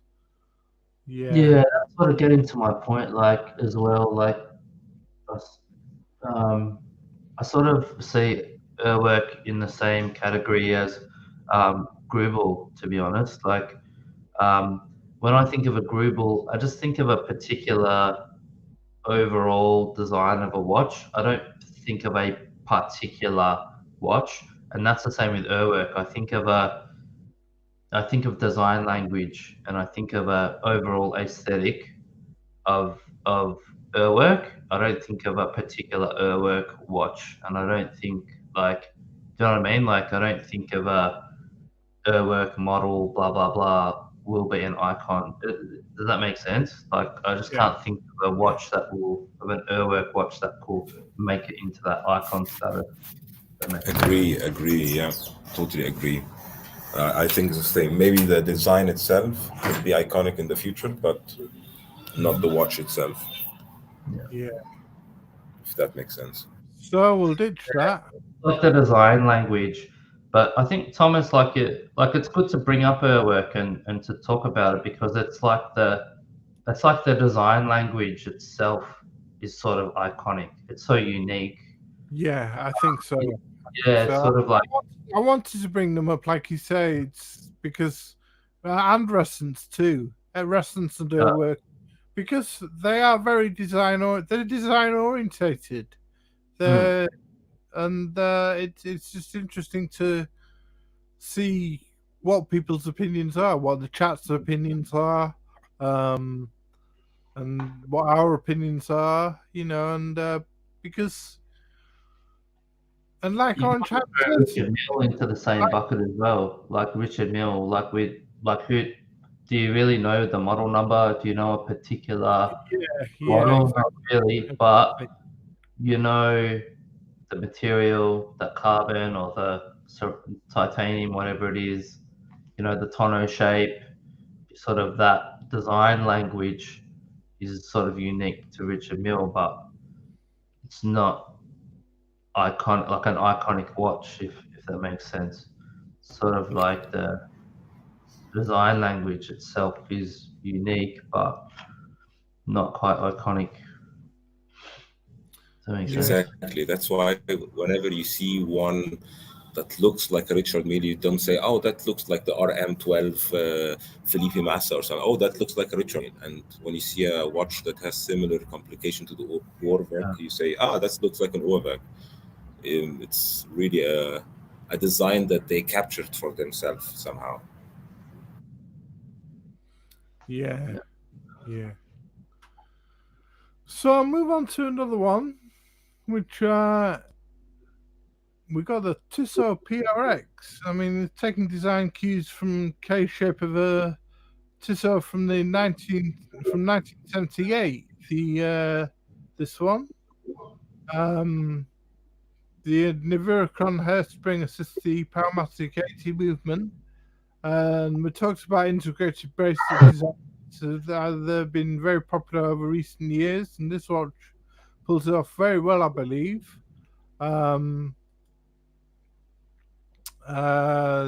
It's mixed honeycomb tapisserie style dial, a la Royal Oak, and a very accessible price tag.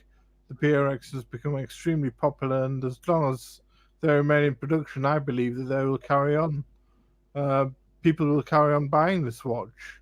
A very nice beta watch, a starter watch, or just a budget sports dress watch, sports and dress watch, and I believe it has legs to stand on. The interchangeable strap system is great, like the VC overseas.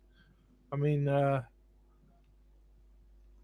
what are your opinions on the PRX? I think it's a great accessible watch that has flooded the market and become a great accessible watch. I mean, what are your opinions?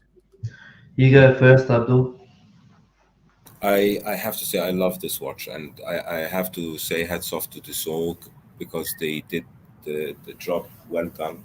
They made a bracelet that everybody is talking about how comfortable it is, how good it looks, and like you said, this interchangeable system that they did, because they saw a lot of people now just want to, okay, instead of getting a new watch, I would just want to get a new bracelet or a new strap on it that would change the look of the watch. And they was like, okay, if you want to change your straps, you have to buy our straps because it's an integrated system. And they did great. And I think in the future, it will be a future icon, definitely, because it's accessible. You can upgrade it with automatics, other complications on the same case shape, and it will give a lot of people the access for this integrated bracelet look. But what I think it will do at the same time, it will somehow help in ending the whole hype about, let's say, integrated bracelet watches, because now it's accessible. And I think the whole idea about integrated bracelet watches was the inaccessibility of having a good sports integrated bracelet. Yeah, good point. Yeah, to me, it's just like I appreciate all that, the accessibility and whatnot, but just the design for me, it's just too safe and it's too similar to other stuff. Like to me, it's just like I'd see an amalgamation of Zenith Defy, Royal Oak, and Nautilus, for example. It blends in too much to the other stuff that's already in the market, and to me, it doesn't have enough to get up on its own legs to stand as its own iconic design. It's just a bit too similar to other stuff for me. So that's why I'm just like, yeah, it's not. I don't think it's got enough legs to get to that level. Yeah. Design perspective, at least. Fair enough. Yeah. Yeah. Yeah. Yeah. Do you know what I mean? Like, I get the accessibility point, but I mean, look at that. It's just not. It's just not sort of inspiring enough, I think, for me. Sure. Yeah, I mean, I was coming from the accessible marketing viewpoint and sales numbers, and I don't know quite a few people who've bought the PRX, and whether in the quartz format without the tapestry honeycomb dial, or in the PRX Powermatic 80 movement with the ATR power reserve, and they've been very happy with the watch, and it wears well. It's comfortable. It's they like That might be the thing that long term gives it icon status, the popularity. That might be the thing, because I know it's a super popular watch. It's very popular.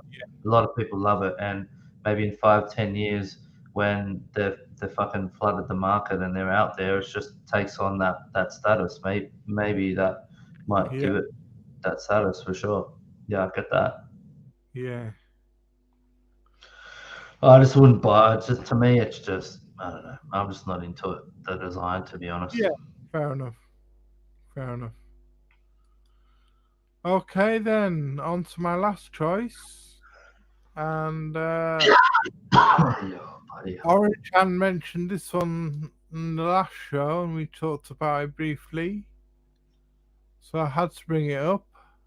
And this one is the MoonSwatch, a very controversial piece amongst many Speedmaster owners who felt deceived, I think, by Omega that they had replicated their iconic watch in a cheap plastic quartz format. This collection of watches really took off and was a marketing genius by the Swatch Group that apparently boosted sales of Speedmaster by 40% or 50%, I think. It had punters queuing around the block to buy them, and Chinese fakes appearing within months. And again, a bit like the PRX, it's a budget fun watch that can be added to a larger collection or be a starter watch. And as long as it stays in production, which I believe it will, as long as they are selling, it will remembered and as fairly iconic. I don't know. What do you think? There's so many different types. I mean, there's so many different types to choose from. We've got these different colors. Such an interesting watch, the MoonSwatch. It's this watch, I think, was the biggest. It's been the biggest release in the last, I'm probably going to say 10 years, to be honest. Like the way that it has affected the market, the way that it's caused so much hype and got young people and people who weren't into watches, they got into watches all of a sudden, like, oh, I've got to go get a MoonSwatch, like. Maybe you've even had Daniel Craig wearing one, haven't you? Yep, Daniel Craig wearing the blue one. What's that, the Neptune or whatever? Yeah, I think the question is, I mean, will it be an icon? I'm not sure, because, well, they're still producing it. How long will it be in production for? I'm not sure. But yeah, I think it's probably got enough legs to be, get into the icon category. For me, it does. It's got enough. It's because it caused such a cultural phenomenon. Like, think about what other watches have had this level of cultural impact. I can't think of anyone. I can't think of another watch that in the last pardon me, in the last 10 years, like, what watch release has caused this much of a buzz, like this much of a hype? Yeah, and Chili Badger's got an interesting point. What about plastic quartz Rolex? Would you buy one? I think people they'd go mental for it. Absolutely mental. I think Imagine. it'd be can you imagine a Swatch sub? You know, Swatch Submariner. Or Yeah. like someone, I can't Oh. remember who. I can't remember who mentioned it in the chat earlier on. I think it was Orange Hand, a Swatch Ressence. You know, Swatch could. Chile, I'd camp out. I would camp out, okay, if there was a quartz. Me as well. I will be waiting in line. I'd sleep on the pavement, man. Yeah, I mean- such a. I mean, they sold 1 million of these watches. I think something like last year in the last financial year, or something Yeah. like that. Right, 1 million I in mean, 1 year. Oh, fuck. it's just a controversial. It's watch geeks and watch nerds and people who aren't that into watches and are just more into fashion. And I think that's where you cross the boundary. You know, the watch nerds get butthurt because their watch that they've saved so much for and they love so passionately has suddenly been,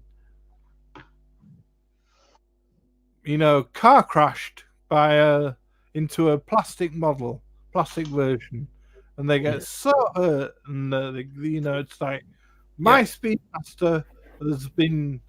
How dare they do this to my Speedmaster? How dare they do this to my watch? It's so, you know, Offensive. so insulting, so insulting. How dare they? You know, but that's marketing, and that's branding, and how brands sell and make money. You know, and you know, if it also there's the you know, the other side to it, that it's boosted sales of the real Speedmaster. So Yeah. You know, I'm just going to make a call. I don't think this is iconic, this watch. I don't think it's going to be iconic. And I'll tell you why. This is my reason.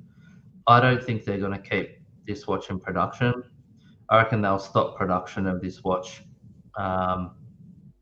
like in a year or two. I reckon that's it. And then that'll be it. Like, it'll come and go. It'll be the MoonSwatch fad, and they'll move on to something else. They'll make some other something or other. They'll do, I don't know what, but they'll fucking move on to something else. But I just don't see this as it doesn't have the staying power. It doesn't have the legs to become an icon. It's just a pop. It's just like a fashion. It's like a pop icon at the moment, and it's in our consciousness because it just is. This time in 2 years, I think it'll be gone, and we won't really be talking about it. I think Swatch will make something like this because the formula now works, and they will make like a James Bond Speedmaster, Formula One Speedmaster edition, and they will just do it till the death of the model. You know, just every kind of gimmick. They have a lot of brands in the whole Swatch brand, so they just. That's it. Yeah, it'll be like they'll move on to the Seamaster, or they'll. Yeah, you know, exactly. Yeah. And I think it, like you said, Tom, people like us, the 1% of the watch community who loves watches and sometimes feel too emotional about models. If you own a Speedmaster, you would be like, why the hell should they be able to release that model? And people will be like, look, I have the same Speedmaster as you and wearing this Mission to the Sun or something like that. And you're wearing like a Schumacher yellow edition of the Speedmaster from the 80s that you saved up for it or you collected. So I think, I understand both sides, but I think it's just an amazing move from Swatch to make this watch. And Omega, to be honest, on the long run, actually will benefit from that. Imagine you're a kid who owns a Swatch a Speedmaster. What do you want to get as your first luxury watch, right? Definitely an Omega Speedmaster, right? Exactly. Yeah. Leads from one thing to another. Yeah. Yeah. Yeah. Would you just say your local Swatch boutique had all the MoonSwatches in stock? Would you buy one? I've never been a Speedmaster fan, to be honest with you. I like them, but I like some of these. They've done so many editions, and I like the CK2998. But I've never been much of a Speedmaster fan, to be honest with you. I much prefer El Primeros. But yeah, I mean, I might buy one for fun. I mean, I'd probably, to be honest with you, buy Chinese replicas because they're about £20. So I'd be more probably buy a copy, to be honest with you, just to try it out, see what it's like. But yeah, I might get one too, a Chinese Alibaba Express. Yeah, I mean, I'd probably buy a Chinese copy just to see what they're like, just to test it out, see if I liked it, rather than spend £350 or whatever it is now, 280 or 350 or whatever they are, and queue up outside the store, only to be told that I can't have the colour that I want. But you know, it's yeah, I like them, to be honest with you. I'm not against them at all. I really like them. Yeah, I'm like you, Tom. I don't have anything against them. I'm not a big Speedmaster fan, so I don't feel anything like bad about them. I like a couple of Speedmaster models. If I'm gonna get one, I'm gonna get like the Michael Schumacher editions, just because I like Formula One and I love Michael Schumacher. But other than that, I don't have any kind of emotional, let's say, attachment to the watches. But yeah, I actually was in Venice a couple of weeks ago, and I walked by the Swatch boutique, and they had all the models. But I was like, I don't want to spend my traveling money on a watch now, and just be like, yeah, I should have went to 2-3 more restaurants instead of buying this watch. So I opted out for enjoying the trip more than buying the watch. Okay, interesting. So they had all the watches there. You could buy. Yeah. They had all the watches there. You could buy them all. They have like a small boutique in the middle of the expensive shopping district next to Louis Vuitton and all the big name Hermes and all these other brands. So I don't think there was like, and it's Venice is an island, so at the time it was Christmas as well, so not so much tourists. I really like the Mission to Mars one, the Alaska Project's takeoff. That's my favorite as well. That's my favorite one. Yeah, that's I really like that one, I must say. I'd get the blue one because I obviously I like blue, but I think that's the most popular one. That's the one Daniel Craig was wearing. So obviously that's just never be able to get that one. I mean, no disrespect to Speedmasters at all. As I say, I do like the CK2998. I love the Ed White. I think that's an amazing watch. I like some of the old vintage transitional models with the 3-part flat link bracelets, like the Ed White. You know, the 861. The Snoopy. Yeah. Big no, I'm not so much for the Snoopies. I think they're just people are buying the Snoopy as a investment collector's piece. You know, a piece of Snoopy 2 is a watch, man, and Snoopy 3. Yeah. The Snoopy 3, I think people are buying to shift on in a couple of years, you know. And I think so. That's the issue with the value versus price, right? They're just buying it to flip. I think a lot of people, you know, it's gained hype and it's a hype watch now, and people are buying it to flip. So I think. But Chili Badger's saying he's got a few Casios. Yeah, they're cool. I've got a Casio as well. I reckon they're cool as well. Yeah. Maison 1, I need to see a Speedmaster in the flesh first, but the MoonSwatch is a no-go for me. Yeah, interesting. Sorry, go on, Tom. No, you carry on quickly. Oh, just quick. No, I think it's worth. We should probably have a look, or do not a whole show, but maybe on one show have a look at speedies. Like have a look at Yeah, different definitely. speed. I know you're not into them, but I know a lot of people are. I'm getting into them, and in fact, probably the next watch I pick up will probably be a speedy. I like the sapphire sandwich one. You can see the case back through, and I really like that one. To be honest, yeah, I like the Formula One ones. So we could definitely do a show when everybody shows their favorite speedies, right? Yeah, I reckon that's a good idea. If any punters out there are into speedies, let us know, and maybe you can come on and have a chat about them. If anybody has any ideas that they want to share with us about future shows, please put it in the comments. Yeah. I just wanted to share one last honourable mention, which was the CK859, and which has now been discontinued. And this is another one. I think this. I don't know whether it's going to be iconic status, but this is just another one I love, because it's discontinued now. They only had it out for a couple of months, but based on the 1940s design,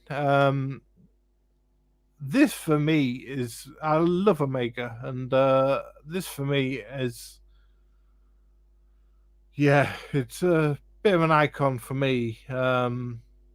The design is sick. Yeah, the design is the 19. I'm really into 1940s Omega. I've got a few 1940s Omegas myself, and I got really into 1940s Omegas, and I got a few myself, and this 40 design is quite sector stylish, and it's beautiful, absolutely beautiful. If I could afford one, I would buy one.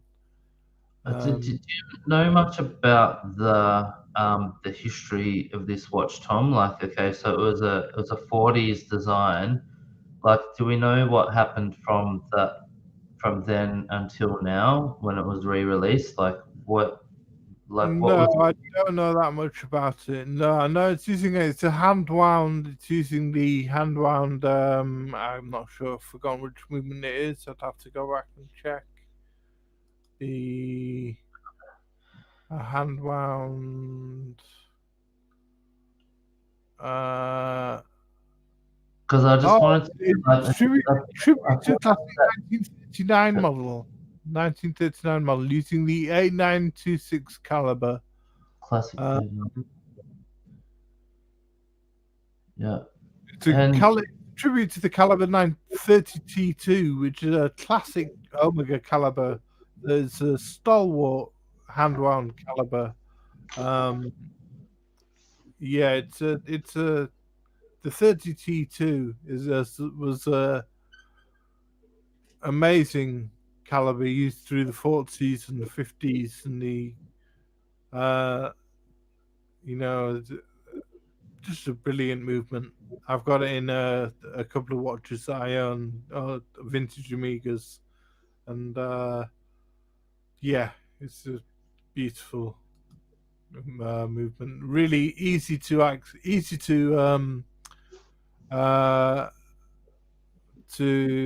repair, because parts are very accessible still, and it's a great one. Fucking great! It's a great looking watch, isn't it? Really nice looking watch.